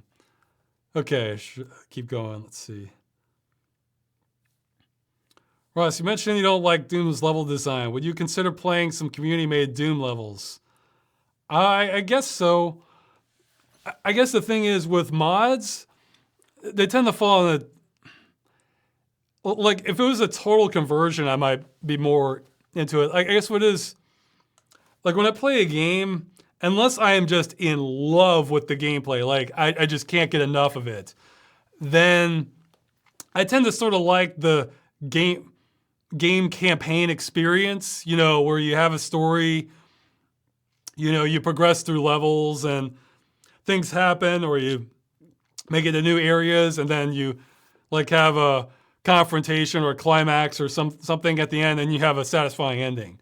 So I kind of like that full kind of experience with it. And the thing with a lot of levels and mods, it's just level and mod. So the gameplay is there, but it's just like, well, there's not as much pushing me personally to want to keep playing more of it, unless I love the gameplay. Like, and that tends to be more rare. Like it's I guess what it is I want something at the end of it it's sort of like a reward for playing through the level or the campaign. Like I get a cutscene, or I get to see something that was never in the game at the end of it, or not just never in the game, but like something completely new.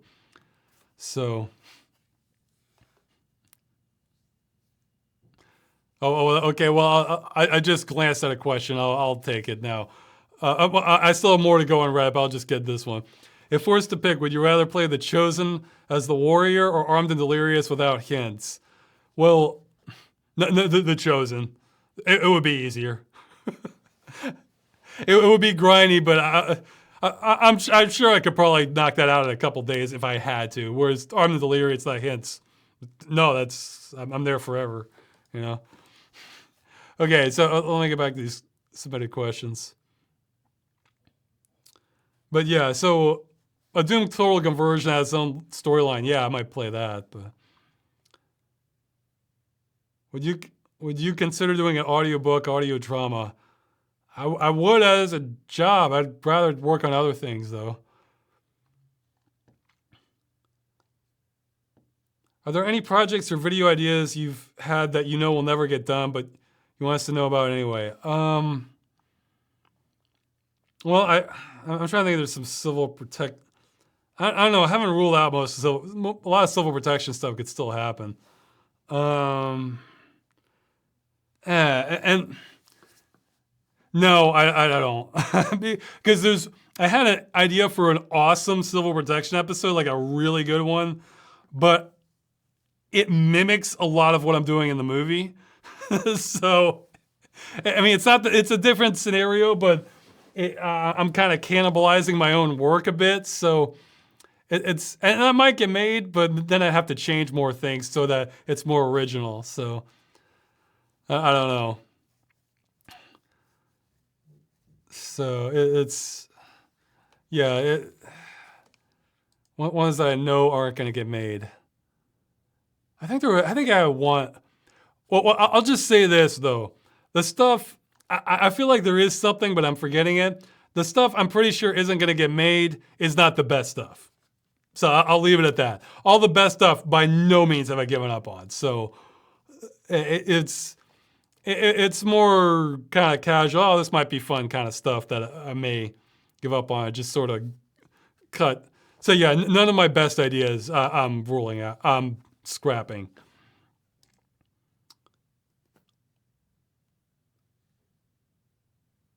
You still remember who your favorite party members from Chrono Trigger were? I remember none of the characters really, like, I mean, they certainly had distinctive characters, but none of them, I guess I didn't really care about them. They were just sort of like fodder to me. What I liked more about Chrono Trigger was the time travel, the different environments, shifting the timeline, that sort of thing. Great music, great atmosphere. The characters weren't why I like Chrono Trigger, I guess. I mean, they certainly have distinctive characters, but.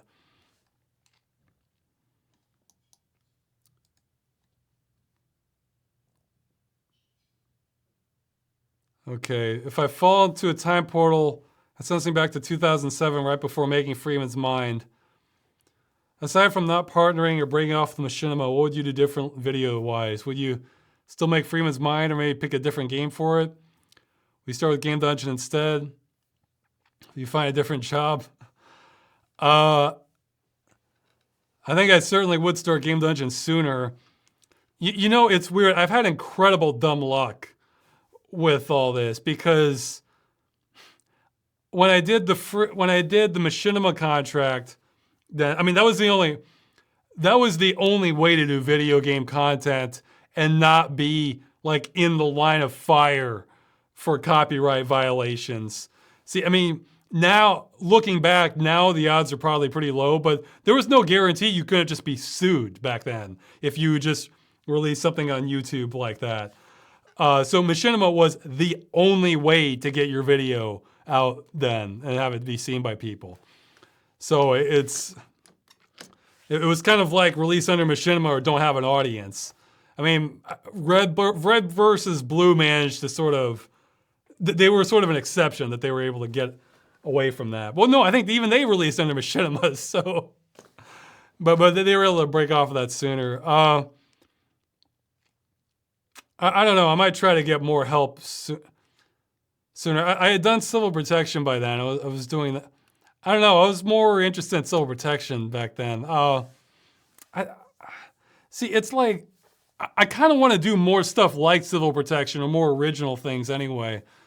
But I mean, Freeman's but yeah, okay, the dumb luck on Machinima. So that was the only way to get there. I wasn't as careful as I should have been with my first contract with Machinima in 2007. But then later, they offered to hire me, and I eventually went for that because, again, it was a complete fantasy. But they were well, lie on their part, not fantasy. They were talking like I would have more resources to make the ideas I really wanted to make, and they didn't give me really any more resources than what I already had. So it was pointless. However, I took a pay hit from that when I left. They put me back on the new contract, and the new contract, I wrote protection. I had protections written into my contract in 2009. And boy, am I glad I did that later. Because if I was on the old contract, man, I'm not sure. Well, actually, I think there were people saying that those might have been against the law, under California law or something. Could have been, but there was no ambiguity about it in my 2009 contract. I had protections written into that where, well, I don't know if, even now I may still not be able to disclose everything into it. But I mean, but the point is, it ended up in a real dumb luck way, it worked out in my favor. That it's kind of, because I may not have had my videos seen without Machinima, and then without taking the pay hit and getting the new contract a couple of years later, I may not have been able to keep making the videos. So it's interesting. Yeah, I'd say my biggest regret in all the videos is I haven't made more. And so maybe if I could go back in time, I'd try to hustle more, maybe getting more help and try to get myself in a situation where I can do that. But again, civil protection was taking up a lot of time then, so. Yeah, okay, well, on that note, I should keep moving on. How do I obtain Ross level enlightenment? I'm not sure. Be careful what you wish for, man. I'm not sure I have much in the way of enlightenment. If I did, I would have had another video by now. Let's see, what? Well, okay, the exercise every day absolutely helps. Like, yeah, it doesn't have to be like strenuous. Even walking can do a lot. Just to like clear your head sort of thing. And making sure basic needs are met. You know, food, shelter, sleep. I'm pretty sure whatever path to enlightenment you take, they'll probably agree on all those points. I'm not sure, man. I mean, I don't know. Next question. In your opinion, which video game enemy is the most enjoyable to confront? Like being fun to either attack or evade without being essentially target dummies or them getting too annoying. Well, bosses are always fun. Well, if they're done right, they're always fun. I like the big spectacle of it, but just out of a regular enemy, I'd say the ones that, I don't know, I like kind of big, overpowered ones that, you know, maybe aren't the most agile. So like if you're in their line of fire, you are in big trouble, or they can smash through walls or send shockwaves throwing you back, or they hit you, they might take you out in one hit, but it's like you're bringing down an elephant or something. I can enjoy those. Those can be a lot of fun. So you kind of have to rely on your own agility, or getting out of the way, or getting their blind side, or just punching through them with real over the top weapons or something like that. I enjoy.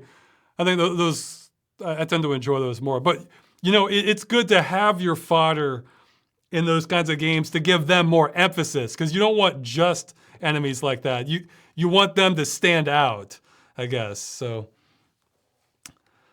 like I'm thinking in Fear, like there's the heavy, and I think the first time you encounter it's this guy just completely armored and just everything. And I think he does smash through a wall, or he has explosive weapons or something. So it's just I like ones that just kind of add some real spectacle to the whole thing. So yeah, somebody's mentioning Fallout. So yeah, in Fallout, I guess 3, it would probably be like the super mutants. So those would probably be an example of that. Yeah. Well, and enemies that they can be taken down, but they make you want to run away. Like, oh God, Well, ones that can kind of scare you a bit. Those are fun.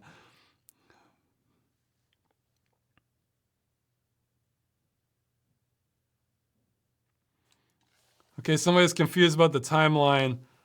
It's all about a story in school where I mentioned looking like Jesus. I thought your long hair was pretty recent. It's only a few years ago. Oh, okay. See, I grew my hair long in high school.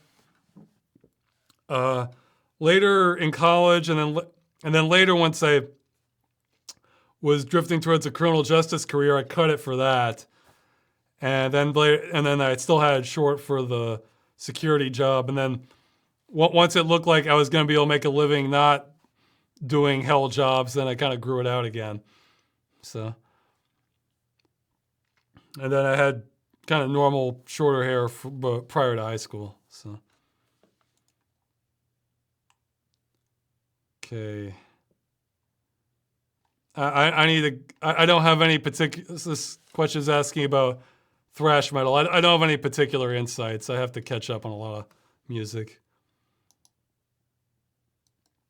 Somebody's asking if I'll be releasing the movie into public domain or Creative Commons, and they'd like to see a Blu-ray DVD release. What I may do for DVD or Blu-ray is later release like a ISO you could burn yourself, that sort of thing. Because I don't know if I want to go through the whole route of selling copies of it and production. I mean, maybe if someone makes it real easy on me, and I might be using assets from The Witcher, so maybe I have permission to do that, maybe I don't. If it's relatively painless for me, I might do that, but the business aspect of it is not what's driving me. As for public domain, I don't know what I sort of have in mind. I kind of want to be the main video of it on YouTube and other channels I distribute it on, but I'll be fine if people want to. It'll kind of be the same as my other videos, where I think I have it on the frequently asked questions on the website, where I don't want you releasing exact copies of it on YouTube, like on the competing network or something. But if you want to release clips that, anything that falls under fair use is fine. Or, transformative work. So you want to make a review, or you want to use, or do what I do in Game Dungeon. Use a sample of what I do from Game Dungeon for your own video to make a point or to illustrate something. Sure, that's fine. Or you're doing some remix or something. So anything that falls under fair use is fine. And if you want to have like sort of offline showings, that's fine for all the videos. They're nonprofit for that. Yeah, so don't sell copies of it. I think people have mentioned streaming video for like internet TV channels. I'm probably okay with that. I mean, I guess basically I'm fine with you reusing it. Just don't do stuff that just like, really obviously exploits it or what it is like really undermining having the original up on YouTube or something, that sort of thing. So I'm relatively easygoing about that. I don't know if that's what creative. I don't know all the distinctions for the copyright licenses, so I'm not going to worry too much about that aspect of it. I mean, as long as I have permission to use the assets, then I'll cross those bridges when I come to them. Let's see. If Half-Life 3 was announced, would it be a bittersweet announcement for you considering basically mean Freeman's Mind 3 is confirmed? Look, once I started Half-Life 2 for Freeman's Mind 2, I knew I had to kind of, I feel conscripted. You know, I knew I was, my chance to get out was at the end of Freeman's Mind, at the end of Half-Life. I knew if I was going to continue with it, I just got to keep going. In fact, as somebody mentioned, if somebody makes a mod or whatever for episode 3 that's kind of similar as Black Mesa quality, if Valve hasn't done anything, sure, I'll use that. Just if you want to make it easier on me, have demo recording as an option, and you know, some console commands so I can hide the HUD, where you kind of or you know, manipulate things a little bit. That'll make it easier on me. But I figure I'll keep doing it until I finish it or people get sick of it. Because, yeah, the way I see it, I don't have the power to end that now. I figure I owe you guys. So only you are going to end it. I mean, I'll end it once there's a clear conclusion to Half-Life, you know. So I'm not going to do Freeman's Mind for just every video out there, but I figure I owe you guys that much, so. So I was asking if I'll do a game dungeon on Legacy of Kain. I kind of don't want to do them on all of them because that's like 5 games for the series. And those multi-episode ones take forever to do, but I don't know. I might do them for 1 or 2 of them. I might do that eventually. I'll see.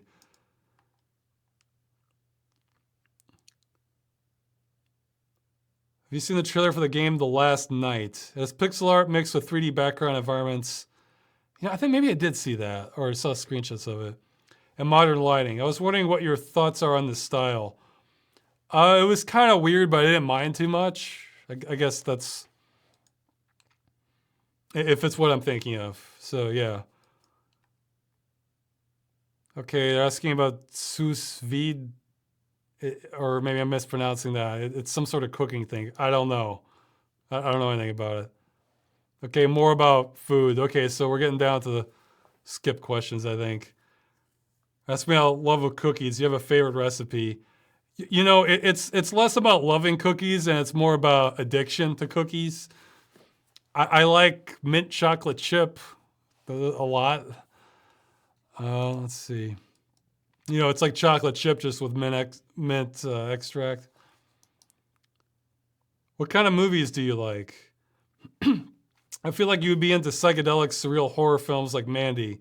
So I'm curious if I was accurate. Actually, you're not. I don't like the sort of weirdest possible trip you out movies. I like surreal comedy. And I like movies that are like kind of weird, but not like crazy weird. I like adventure movies, like most science fiction. I can like comedies, but I'm really picky with comedies. So I like scary movies. I like some sort of like well done crime movies. Yeah, like and actually it's sort of a subgenre. I love Prison Break movies. I've seen a lot of those. I want to say a good majority of them. For action, it just depends. I mean, I don't know. Action and adventure tend to have like a lot of overlap, so I tend to lean a little bit more towards the adventure, where there's like a little more put into the plot and the setting. But I mean, the flow. Like I don't like just pure action for like an hour and a half. I like pacing with stuff. Have the action have context, that sort of thing. But yeah, I can watch a fair variety. Don't watch a lot of dramas, I guess, or romance ones. There can be good ones, but it's those need to work harder to get my attention. But yeah, that's sort of a good sampling of the sort of movies I tend to watch. But yeah, I actually, yeah, one's like Mandy, or there was another one called was somebody will probably know in the chat. It was like Behind the Black Rainbow or something like that. I forget what the name was. It was just more trippy than I like. So I don't know. It's not that I don't. It's not that I can't handle trippy, but I like context and some grounding. Whereas if you're just showing me a trip in the movie, it's like, well, that's not really something I'm dying to watch. But okay, let's see. Ross, I'm trying to get into voice acting. Do you have any tips on how a beginner can get started in the industry? Maybe not, but well, okay, I guess just the obvious is one, try to just spam yourself almost. I mean, not in an obnoxious way, but try to find forums where there are people working on amateur productions, and have sort of a audio portfolio where you can show the kind of voices you can do, or the range of your emotions, that sort of thing. So that will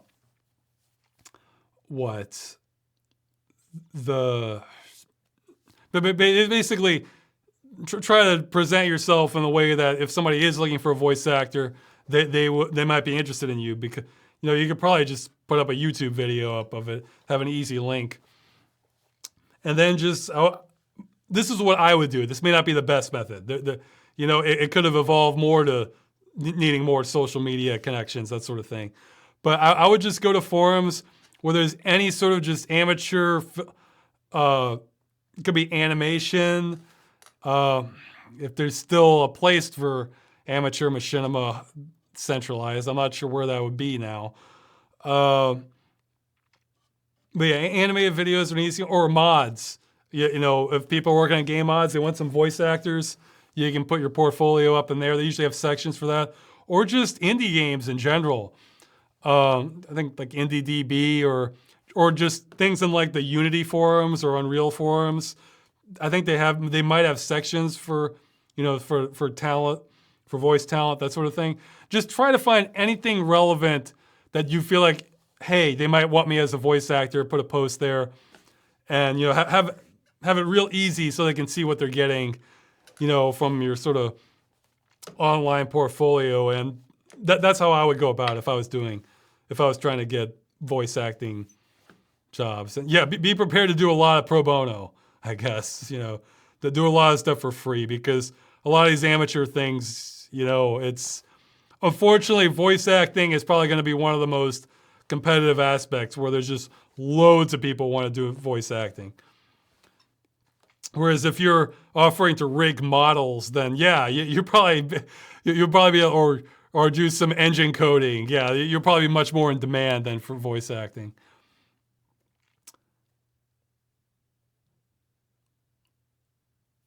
I'm not familiar with the Cho mythos, CHZO, and I have not. I tried playing one of Yahtzee's games. It was this Lovecraftian thing with a silhouette. Yeah, actually, he gave it to me as sort of a bonus, because I sort of called him out on that joke that he probably inadvertently stole from me, but it wasn't a big deal. I was just pointing. I was just sort of. It was just sort of a friendly, like, kind of nudging, like, yeah, I see what you're doing, kind of thing. But it didn't really grab me that much. But you know, he may have made better things that I'm unfamiliar with. So yeah, making a game's a lot of work. You know, I'm not. So it's like, you know, you can do some aspects of it great, and then you still need 5 more people to really make like a more competitive game that competes with other stuff. So I haven't read his novels. I wasn't aware he had written novels. Like I'm not. Writing is something an individual can probably. It's more obtainable to kind of compete with the well-known people. So maybe I'll look into that. What is the recommended beans brand? Well, this got asked in another chat. I don't know in USA right now. In Europe, Bonduelle I've had taste the best to me. Okay, I think I may start skipping some. Yeah. One's asking about Magda, so my wife. It's a little more personal, so she may not want me answering that, so I should skip that. Let's see. Almost there for live questions. We'll see. I want to see which ones I want to skip here.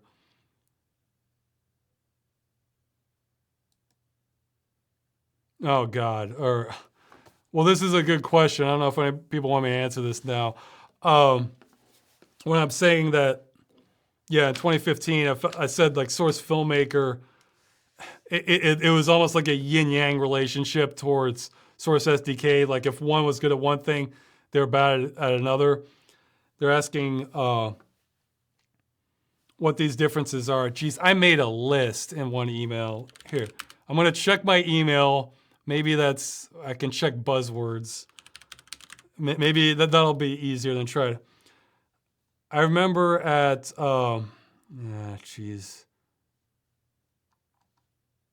Source, man, I wrote a big email on this that had all the list of all the things.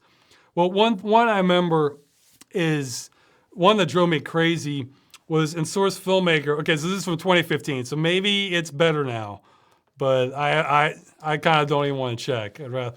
It would tend to bake all the animations together. Like, so say if I have a guy,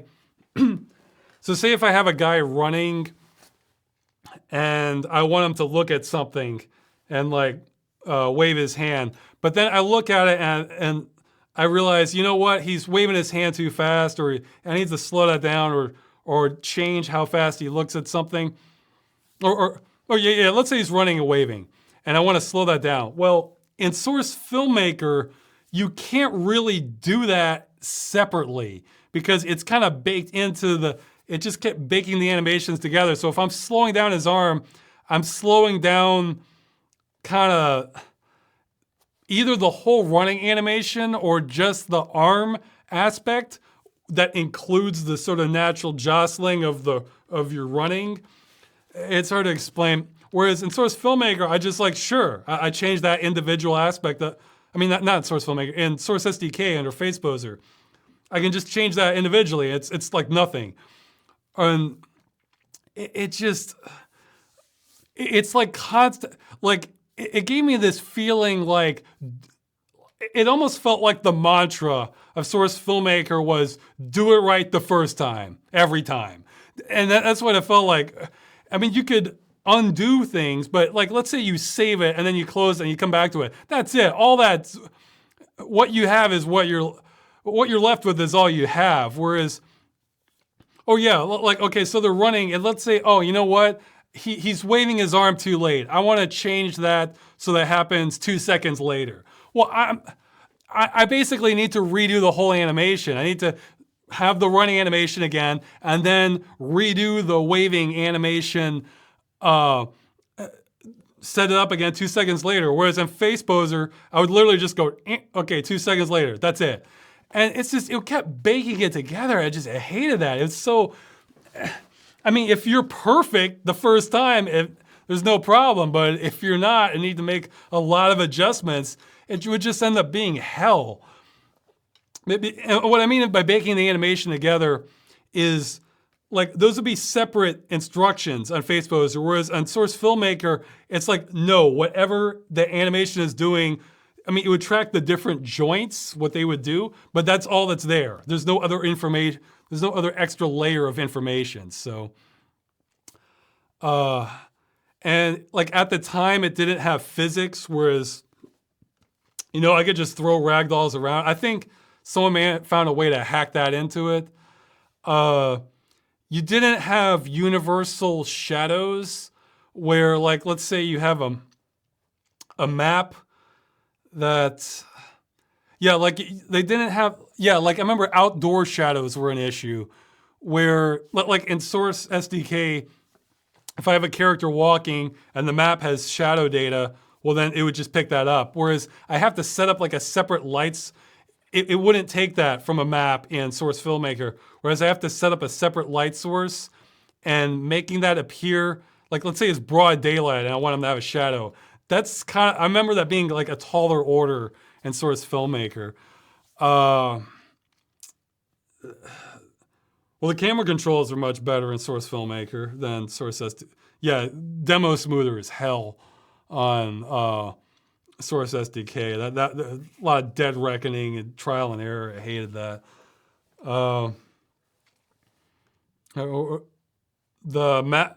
yeah, there'll be lots of AI routines that were a lot easier to deal with in Source SDK. Like if let's say I wanted 10 characters to walk on different paths around the city. Well, that'll take me, if I'm all set up, I don't know, 5 minutes in Source SDK, whereas I have to actually go and animate those people in Source Filmmaker and then have the turning animation, have it look, whereas I can use a lot of these pre-baked AI routines from Source SDK. So the time saving, or if I want somebody to walk up a hill, that's nothing in Source SDK if it's not buggy.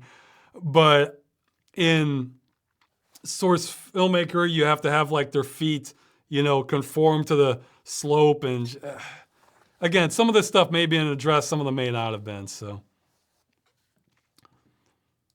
somebody's saying Source Filmmaker also has very limited map control. Yeah, it didn't have, I think it didn't have sprites. Like I think I remember that being an issue. Like if I wanted a sprite to show up, it just didn't. I don't know that. Like I remember in Stranger in Need, all the stop signs disappeared, and I had to fix that somehow. I don't know, but it really was. That's why I think Unreal is sort of the best of both worlds, but I need to get more kind of tools set up for it. Because I don't think I'm particularly restrained by either of those limitations in Source Filmmaker that would be in Unreal. Okay, somebody's asking something that can be answered by somebody else, so I think I can skip that. Are you planning on re-releasing old Civil Protection episodes that are currently in 360p? Same for oldest Freeman's Mind episodes. It's not so pleasurable to see them at that low res. Yeah, the oldest Civil Protection episodes are actually at like, I was using sort of like a DVD resolution at the time. So it was like, they're at 800 by 432. So it's like, it's not big enough for 480 for it to detect on YouTube. So I guess I'd have to scale it. You can still download them from the site. Maybe I'll re-release them. I don't know. It's like, I always feel hesitant about re-releasing something because I feel like I'm not releasing frequently enough to earn that. Like, so people see, oh, good, new episode. Oh, great, Ross. A re-release, thanks. Like I'm worried about all the fans seeing that, but you can see them more or less at original quality on the site. Just download them, so I might do that eventually. Like the one I kind of want to re-release is Civil Protection Aliens, because I had to split that up for YouTube because that was before they had the 10-minute limitation back then, so I couldn't release a video longer than 10 minutes. So I'd rather release that unsplit, but okay. I still need to play a lot of Command & Conquer games. That's some of the, okay, I'm getting, man, there's a lot of questions, okay. Let's see, there.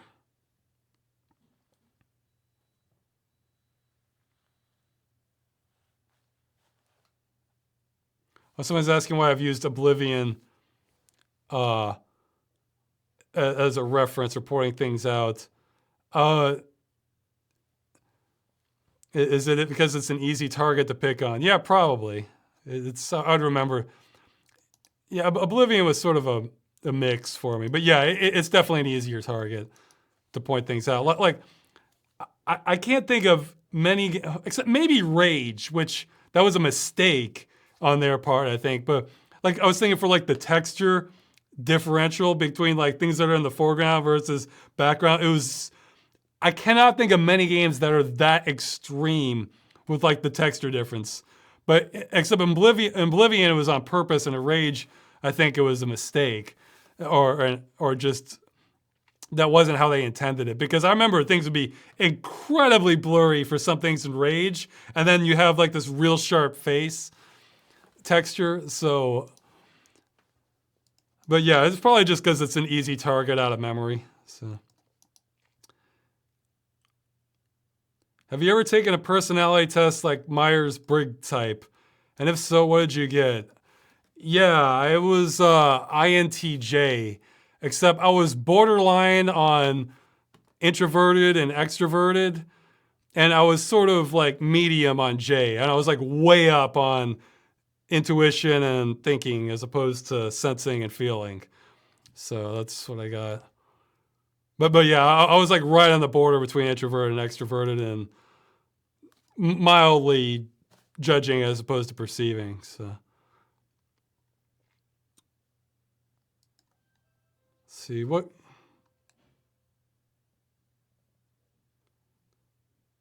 Yeah, this is one of those. What game impacted you the most, and leaving you a sense that you think differently about something or look at things in a different way? I don't know. It's. You know, you're just asking these later in the chat, and it's sort of blurring together in my head. Ross, what music do you listen to when editing your videos? None, because I need to hear the audio. It kind of sucks because I'd love to listen to music while I'm doing this stuff, but I have to. In fact, I don't have any sound effects on my computer. You know, I have an error because sometimes the volume differential would be too high that if there was an error, it would just blow me away. No, it's too bad because I would love to listen to music, but I need to hear what's happening and how the sounds are. But like if I'm doing like it would have to be purely visual stuff I'm doing in order for me to listen to music.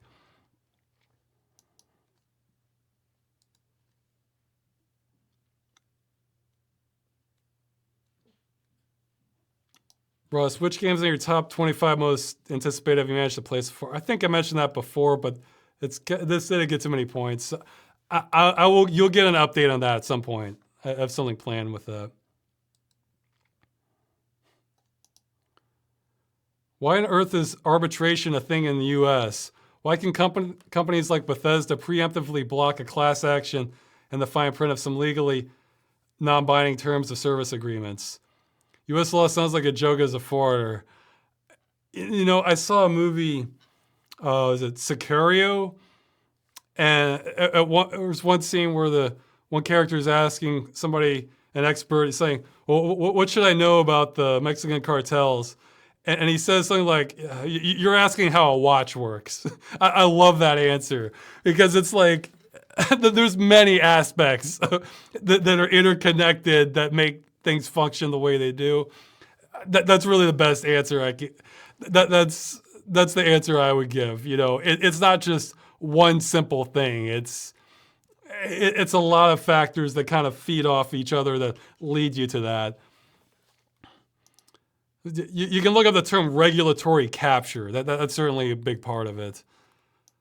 Let's see. This is one. Yeah, this is one that would need more votes. They're saying if you're looking back on an old video, like Freeman's Mind, you realize you could have said something differently or worded something differently. Those will come up in the follow-up for Deus Ex, but there's one line I realized I was in a rush, and I'll say this again in the follow-up. that it bugged me. I really wish I should have clarified more when I said if they had just let the CIA do its job. I meant in terms of defense, because the CIA has done all kinds of things that like way overreach, like topple, other governments. And I realized after the fact, it's like, oh, geez, in terms of defense, as in there's an imminent threat and we should take these actions, then yes, I think you should let the CIA do their job. But if it's, like, no, let's manipulate this government and install a puppet one, or no, then, so I support the CIA in a defensive capacity, not in an offensive one. I kind of wish I said that in the Deus Ex episode.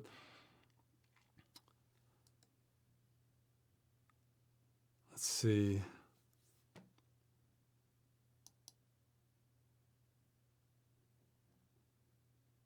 They're saying that a lot of people have gone on with life, gone to universities, found jobs, had children while following your content. How does that make you feel? Okay, I think this guy asked last time. It's just sort of, it doesn't leave much of a, I'm glad people enjoy the videos. I don't kind of focus on that stuff too much. It's just like, glad people are watching them. It's like, oh, here I am at this point in time. Here I am at this point in time. Sure, let's do things, It's not a very deep answer, I guess.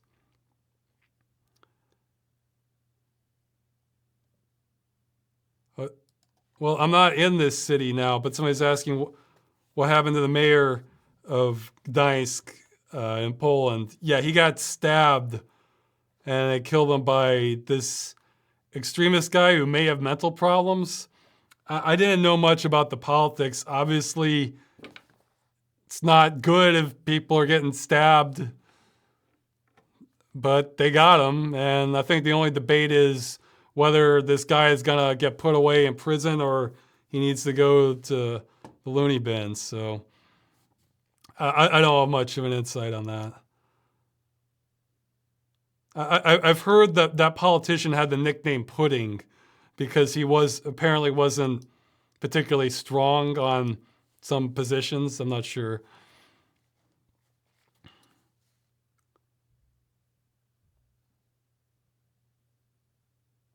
Okay, somebody's asking about Hitman 2. I haven't played I've only played some of the very first Hitman. I may try to catch up on more of those.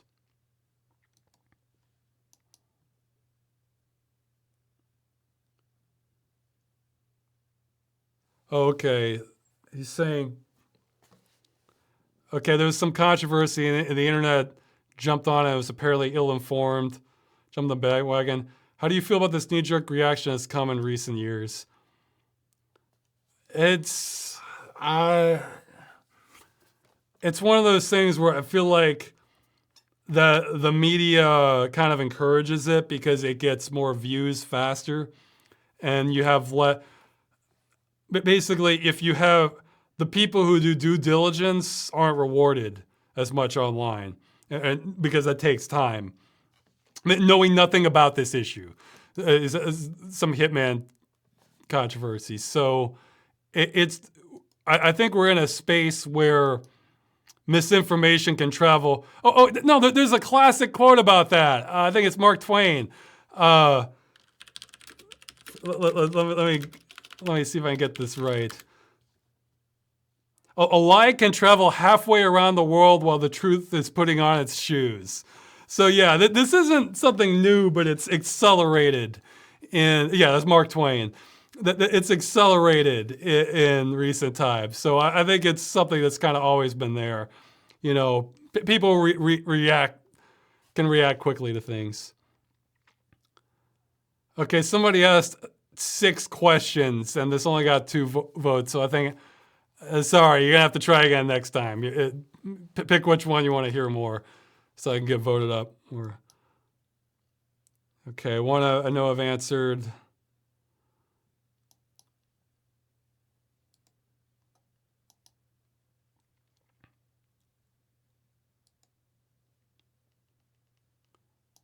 Hospital and Hardboiled. Okay, what do you think about long choreographed action set pieces in films? Like the beach landing at Saving Private Ryan, Hospital and Hardboiled. I actually haven't seen Hardboiled. The drug bust in RoboCop, or the club shootout in Collateral. And do you have any favorites that have influenced you as an artist? Those can be really awesome. Well, one that comes to mind is the bank robbery in Heat. Man, it's like the whole movie builds up to that. Actually, that did influence me because when I was doing the gunshot sounds for the tunnel, I kind of wanted something in between that, because something in between realistic versus just pow pow, you know, because they had that kind of lingering echo to the effects.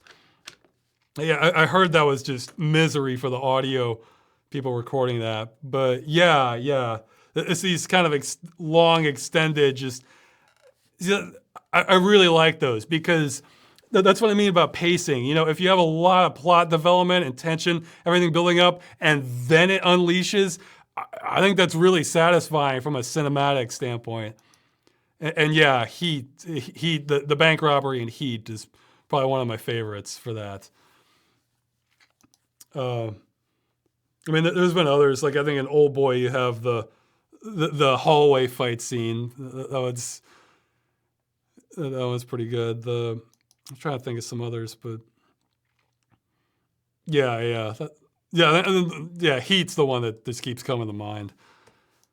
But yeah, well, I guess more recently you had a bit of that chase in was it No Country for Old Men, with the hotel shootout, but at the same time that can go poorly too, because I watched it with my wife for her birthday. Was it Jupiter Ascending? They have this scene where this guy is escaping the bad guys on sort of this air hovercraft thing, and it felt like it went on forever.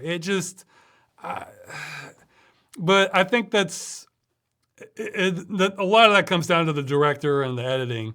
Whereas if you've been building up to this moment, then it's awesome. Or if you just have one thing after another happen. Okay, I don't want to say too much, but I'll say it's inspired some aspects. One scene I have in mind for the movie, I'll say that. I realized another one I really love is in the movie Raising Arizona, the convenience store robbery scene. You can, even if you don't watch that movie, you may want to look that up. That is like just such a genius scene. Like, you know, Nicolas Cage. Yeah, the convenience store robbery. You can look that up. Raising Arizona.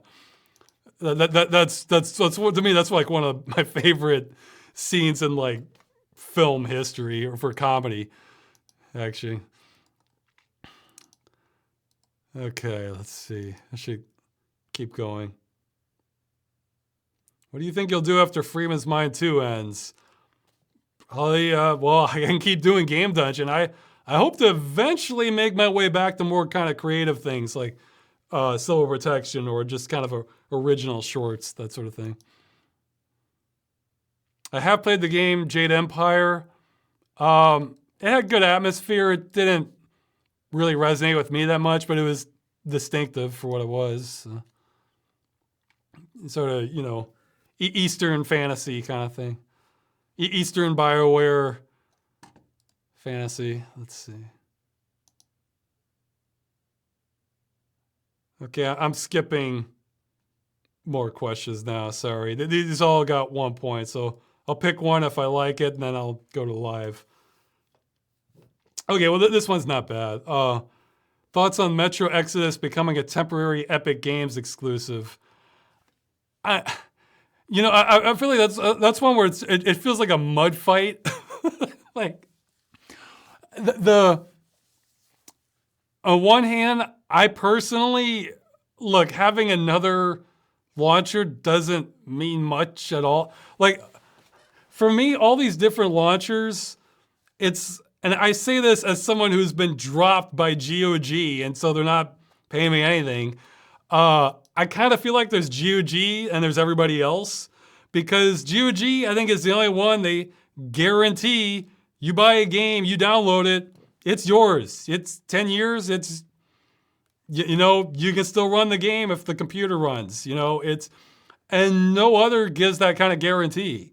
And I feel like there's been a kind of an erosion in rights. So if it's Steam, if it's Epic, doesn't, or if it's Uplay, Origin, it's all kind of the same thing to me. So it's not that big a deal. And then, but that's for me. Obviously, some people are super upset about it. And here's where it turns into a mud fight, because I think they started review bombing it and there's some boycott. We'll see how that works.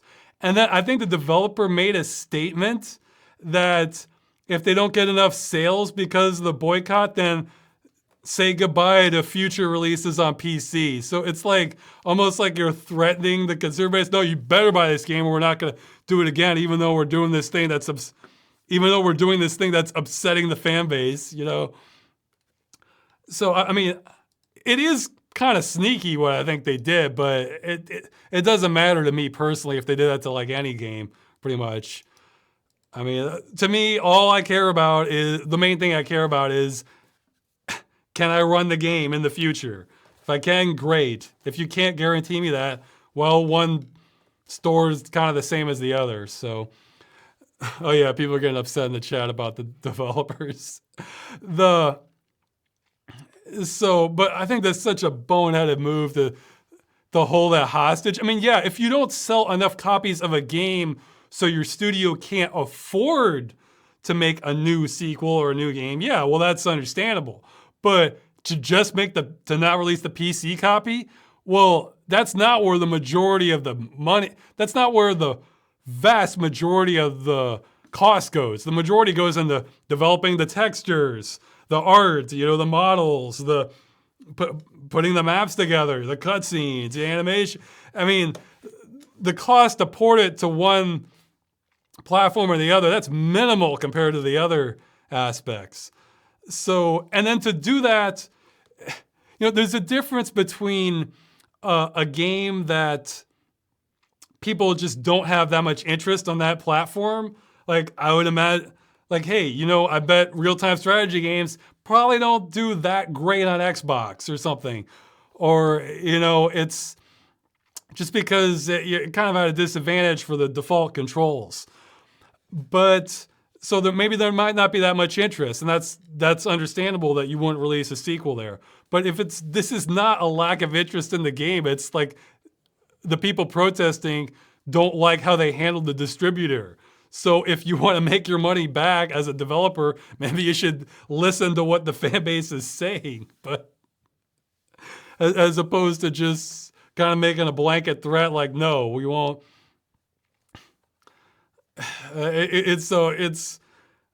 I mean, to me, the platform thing wouldn't change my mind at all about any game. It's just, but I can see where some people get annoyed by that. But the thing is, the protest is real. So as a developer, you should pay attention to that. So, as opposed to just double down or you know, try to spin it, you know, apologize for people who wanted to play it on Steam, but say that, you know, as a developer, it's really important for us to have that better split from Epic as opposed to Steam or something. But I don't know. I just wish, again, for a lot of game issues and drama, everything pales to me compared to just killing games. Like, that's what I care about. So if we solve that, then this other stuff, it's like, I'll go this way or I go that way. It's not that big a deal. But man, killing games. That's why I said from that perspective, there's GOG and then there's everybody else. Maybe you can run these games in 10 years. Maybe you can't. On Steam, some games you can. They're not very clear on which ones usually, but they're certainly not offering guarantees. So, but yeah, I thought it was hilarious. That was the developer's response. That, yeah. And again, somebody asking multiple questions, so. Oh, okay. Well, you know what? I'll answer this one. It's like, what's your favorite soundtrack for the entire Serious Sam franchise? Well, I think of my favorite. I would have to say, well, I don't know about the overall soundtrack, but there's two tracks I really like out of that. One is at the end of, I think it's the second encounter. It's like this kind of heavenly music. It's like da da da da da da da da da. It's like it's such wonderful victory music. It's like, yeah, this is you won the game. Like this is you did it. I love it. Another one is in Serious Sam 2. It's like almost like a sting that is sort of like where it's, yeah, somebody's saying that's the cathedral theme. I think it's like in one of the cutscenes, like you land on planet Sirius and you're doing this flyby and he's doing this trick and it's like, okay, no, Serious Sam 2 has some good ones. And it's like,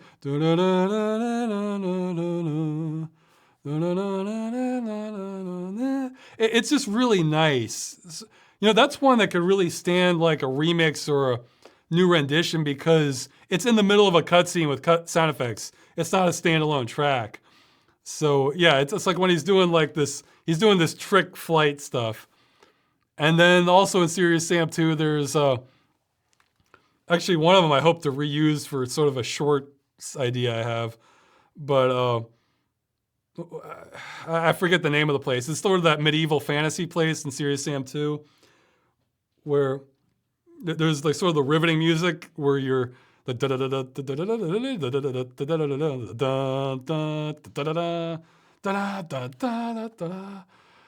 then and I really like the calm music there too. It's like oh,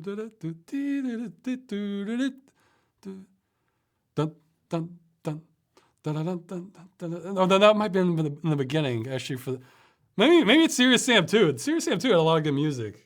So I mean they all have good stuff, but it's like I feel like they got to spread their wings more into with the music. Okay, I'm skipping more. I answered the Nintendo ROM emulation thing in a previous video chat. Please recommend a movie from the 80s. Well, we mentioned The Thing. Here, let's just do it. Best movies, 80s. Okay, well, yeah, those ones that, okay, everybody's seen, Raiders of the Lost Ark, Back to the Future, Ghostbusters. Let's see if we can get one that's less seen I just don't remember off the top of my head. If I sat and thought about it, I'm sure I could come up with something. Well, okay, I like the soundtrack to this one, The Man with One Red Shoe. That's a Tom Hanks sort of spy comedy. I enjoyed that. Oh yeah, it was Beverly Hills Cop. Yeah, there's lots of common ones everybody's seen, but Fletch. Yeah, okay, we'll go with that's another movie. Awesome soundtrack if you like kind of synthetic stuff. Fletch is a fun movie. Fletch is a fun movie. Okay, so let's see. Would you still do a game dungeon on a console game even if there's no physical copy of it in English? Or you just wait for a PC Steam release if possible? I don't know. There's so many PC games I can get to also. It just depends on the game. I'll see. I feel like console games, somebody is like, got it. Whereas I've had multiple episodes where I'm the only person covering the game. So I like to have more stuff like that, or there's a lot of people out there who know consoles much better than I do. So.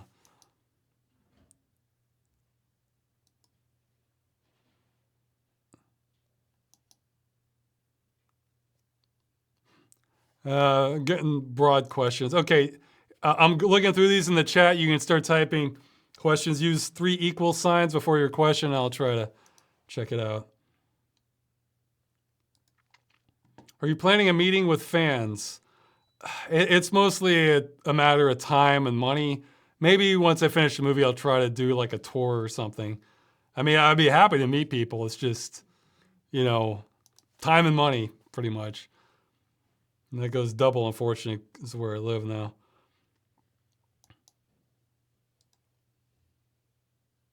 Okay, yeah, I'll go to live questions now. Okay, and then people were mentioning other 80s movies. Repo Man. Repo Man is interesting. Repo Man is definitely an interesting movie. Oh, yeah, if you want an action movie, sort of a cop one, To Live and Die in L.A., I remember that one was kind of neat. It was okay. It has a great chase scene. And that.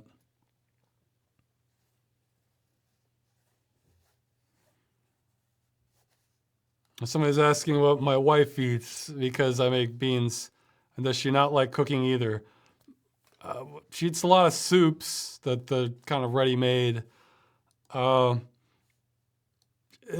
cooking's very, it's like a very temperamental thing because she has some anxiety stuff, so it just varies wildly. She'll sometimes cook vegetables. I'll eat her cooking when she cooks. So.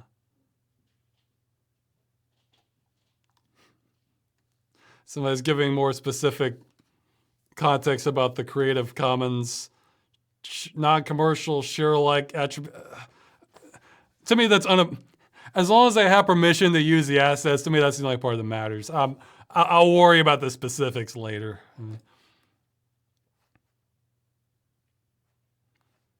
Right, so are there any quotes, phrases, sayings that you disagree with? What doesn't kill you makes you stronger. Yeah, I'm sure there's plenty. I can't think of any off. Somebody would have to. I'd have to think of some offhand that. Oh yeah. Oh, okay. Well, I don't know if it's a saying. Yeah. The truth is somewhere in the middle. Sometimes that's true. Sometimes one person's a complete liar. Other person's telling the truth. Yeah, the truth lies somewhere in the middle. Sometimes, like it really depends on the context. I've seen. Because I feel like that happens so much that no, it's not even a true. It's not even a saying you can usually rely on anymore. Because sometimes people are highly motivated to lie. So.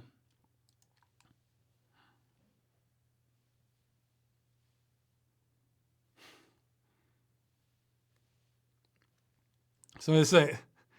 They thanks to me, they sometimes look on abandonware video game sites. It's a different world. Do you search on abandonware sites as well, or your games for the game dungeon are so selected they are hardly on such sites? It varies. It's like when I have time, sometimes I'll browse through them. If something catches my eye, I might look more into it, or sometimes if I remember one, I'm trying to find it. So. What is your favorite gaming franchise? I don't even know, man. It's the same problem as before.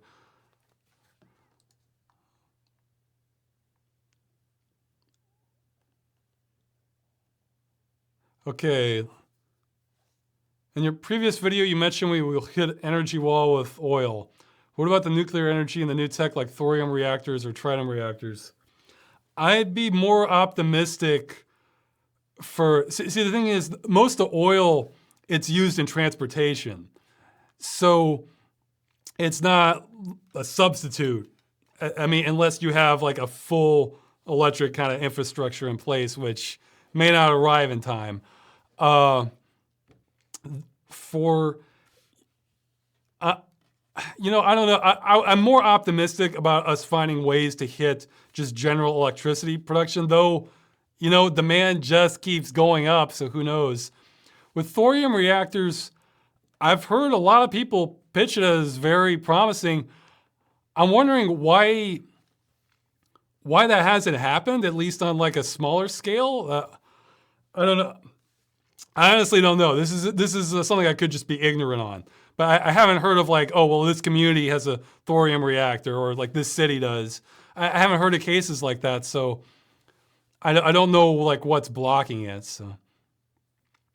I haven't played Superhero League of Hoboken, but I've heard of it. I may try it eventually. Some of those ones with like the big HUDs where you have to do a lot of things kind of slow me down more if it's the game I'm thinking of. Are you still trying to figure out the motion capture for your movie? The full pipeline, yes. I need to reply to some people. For facial capture, I think we may be okay. I still need to look into body motion capture because that's going to be something separate. I'm optimistic for that, but you're welcome to send suggestions. For facial animation, a lot of them are not great, but I think I've narrowed them down to ones that may work. And again, I won't be throwing out the possibility of people actually animating it themselves, especially for demanding scenes, but it's like I need a fallback. Motion capture is my fail-safe, in other words. I don't want to have to be the one animating everything. I mean, or if I am, I don't mind doing it with motion capture, but I do mind doing it by hand. Okay, and I lost my spot.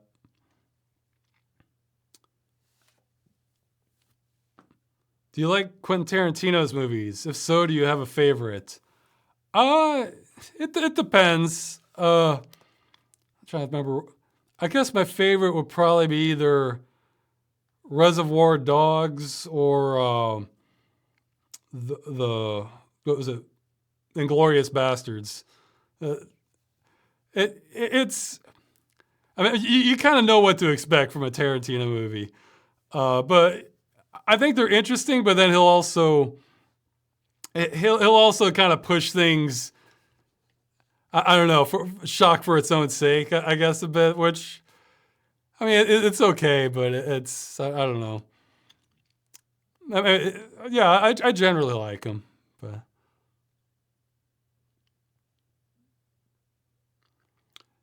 Do you think today's developers are afraid to add controversy, bad taste, even for satirical purposes, like Postal? Maybe some of them. You know what? I doubt Running with Scissors would be afraid of that. That's sort of their company culture. I think it just depends on the developer. Because you had that. Well, see, that one wasn't really comedy, but you had that hatred one a while back. There was another game. I'm trying to remember that was. It wasn't too long ago. I'm drawing a blank. Well, there was a different one that was like in sort of this hellscape thing. I want to say it began with an I. Had nice graphics, but it's sort of like a body horror thing. I don't know. But there's some other. Oh yeah, there was some. This was a few years ago. I think it was a graphic adventure game. It was like some sort of cop game where they had all this offensive kind of humor in it. I think it just depends on the developer. Geez, I'm trying to remember the name of that. People probably recognize it in the chat. Had kind of a cartoon style. I think it might have been a British cop. But what's your take on the closure of the Wii Shop channel and the potentially lost original exclusive titles? Of course, I'm not. You know what? I may save that for a future Dead Game News. I'll see if I have time. Of course, I don't like seeing games die, and I feel like if you pay money, this practice should maybe be illegal. You know, but I'm not sure on the specifics. If they, I feel like the law needs to be changed. Or not even changed necessarily. It depends on the context, but enforced. And in some of these cases, like if you were to do this with another product, no, you would get hit with a heavy fine. It's just, I think a lot of this stuff has been unchallenged in the courts. So you may not need any new laws at all. You may just need law enforcement. So.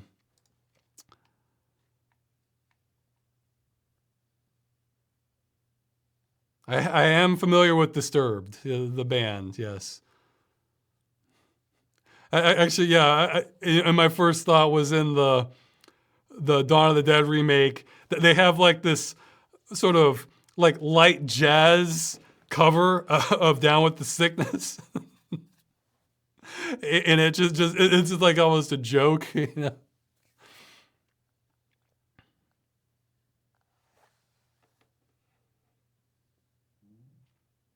Okay, somebody liked the stream I did for Castlevania, it sounds like, so.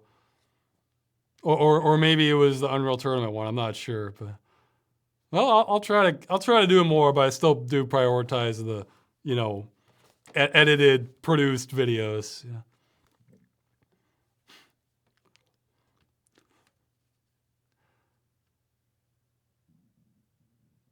Have you had a moment where someone suggested a game for the game dungeon shortly before you uploaded the video? I don't think so. I don't think so.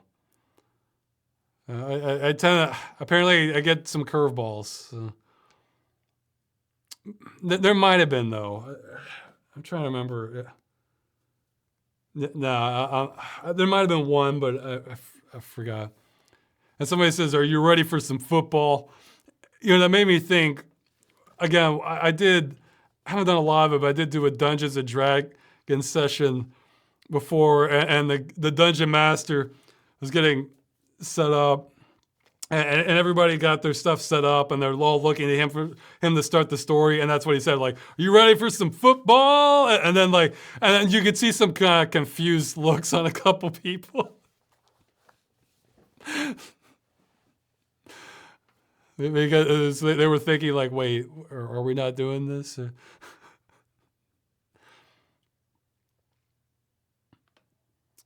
I haven't. These Half-Life 2 mods are blurring together. I think someone's mentioned Half-Life 2 M mod, or I'm probably not going to change course too much on Freeman's Mind 2.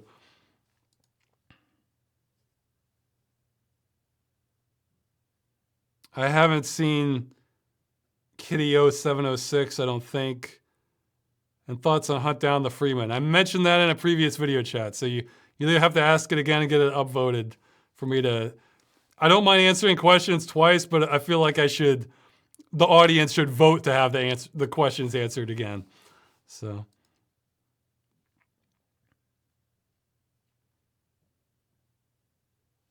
I haven't looked at the episode 3 mods for Half-Life 2. Somebody's asking about that. I'm in no hurry. I'm still on the river and Freeman's Mind too. So.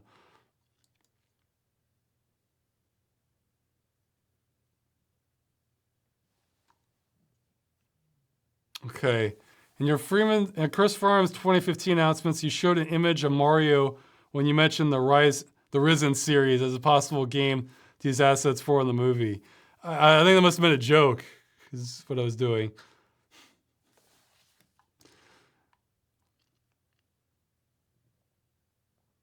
Have you seen the game Lost in Vivo? Maybe not. I guess not. Do you worship the Nicolas Cage cult as well? No, but I enjoy Nicolas Cage in some movies. Well, of course, again, he's great in Raising Arizona. My favorite Nicolas Cage performance might be he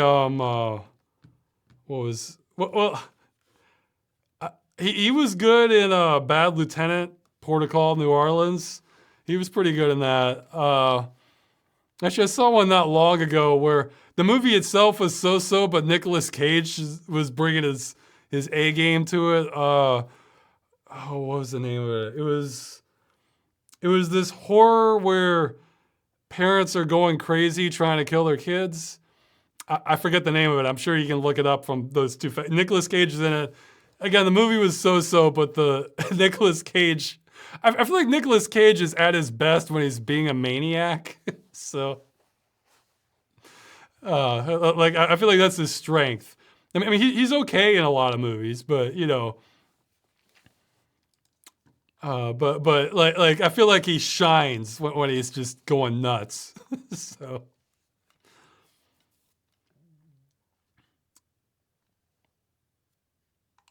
Let's see.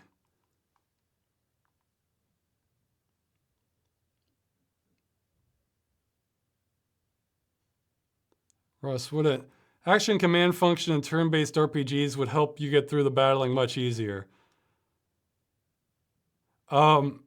Maybe, yeah. Maybe. I'm not sure if I'm interpreting it right. I know in Fallout Tactics, you could have turn-based, or you could just have real-time where it just basically queues up what you're trying to do, and it's pretty much in real time, and I enjoyed that. So, if it's something that can speed up the combat to basically near real time, and I'll probably need an easy mode because the game's been balanced so that you're weighing every single action. And if you're playing normally, you'll just get completely, mowed over. So yeah, basically, I need something to speed up the combat for me. Just, go in there and fight. That's what I need in order for me to... It's not the fact that it's turn-based, it's the fact that I need it to go quicker for me to not get kind of frustrated by it. Okay, I think I should probably end the chat soon, but I'll look through some more questions.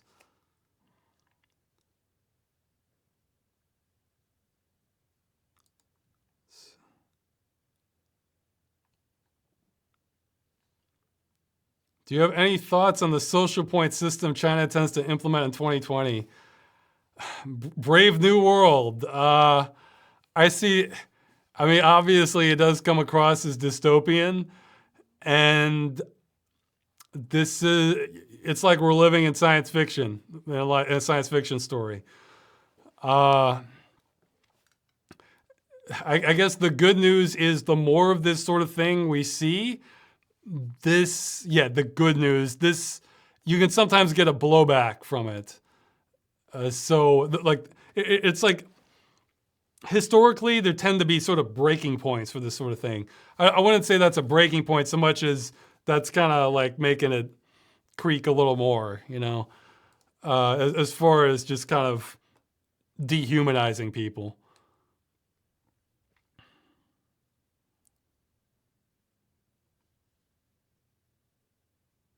Oh, yeah, someone's asking if someone took me up on the offer to loan MMO accounts to me. Yeah, they did that for, I did it for the Dead Game News, WildStar. And somebody offered for World of Warcraft, which I need to take them up on. I just got too busy. I think one or two people offered with that. Yeah, finding time is definitely a challenge with a lot of things.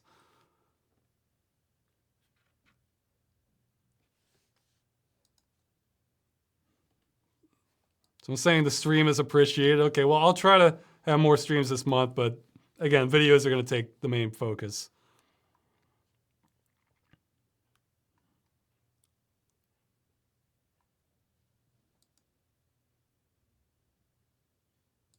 When the day comes that you need to hold auditions for the movie, will you make a video announcing such? Yes. So you won't miss it. Don't worry. Okay, this is a good question. Maybe not a great one to end it on.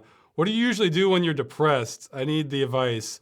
Well, I'm someone who's actually had major depression, and honestly, even now, I still get kind of hints of it. I'll be honest, that's actually delayed some videos in the past. Where, it's, I know I need to work on stuff or do something where, I guess there's two kinds of depression. Well, there's more than two kinds of depression, but when people refer to it, the kind I had, I guess, where it's not really sadness so much as I just don't want to do anything, not even like fun things. It's called anhedonia. It's like a state of not being able to experience happiness. So it's like I don't have drive, but it's not just being lazy, because if you're lazy, it's just like, oh, I'll do that later. I just want to have fun, or it's not even that, because there's nothing that's fun for you in that state.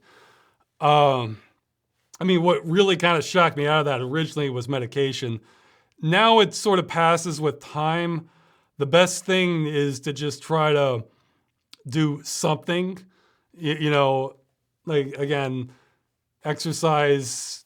It doesn't seem to help that too much, actually, for me, but it can be different for different people. Just try to find something I can get my mind to doing, like, okay, maybe do dishes or something, or pick up something, just getting my, it's like sort of have to kickstart my brain almost. And then the other depression for sadness, don't have as much as that, but again, I would, similar advice, I guess, try to distract yourself with something else. Something that you can, just anything that you can kind of latch onto to sort of take your thoughts elsewhere, to sort of break the loop. But Yeah, I admit some videos have been delayed because I just kind of had to smack myself back into shape, kind of mentally. But again, it's not a sadness. It's just like brain isn't working properly. So okay, well, I don't want to end on that. We'll find something else. Ross, are you going to do that how I make videos video? Probably not anytime soon, sorry. But maybe later on. Don't you feel a little culturally isolated in Poland? Must be lonely having nobody to say, are you ready for some football? A little bit, but you know what? I was feeling kind of socially isolated in the United States too, because my friends kind of spread to the four winds, and you know, people were just moving, and where I would be, you know, I could meet new people and then they would disappear. So it's like, oh, okay. So it's, you know, I adapted. So it's not drastically different. Although I actually have met two people here who have recognized me. So I might start doing more stuff with them. I'll see. It was just a dumb luck thing. What are your main motivation sources? That's a broad question. Real quick, I guess I can envision how something can be neat, and then I'll kind of expand on that idea. Like it can just come from like anything. You can imagine how something could have gone differently, and then that can become its own idea. Or sometimes just music can spark other thoughts. Listen to it. I'm trying to wrap this up, so I don't know. That's not a great. That's not a great one. Then great one to answer right now.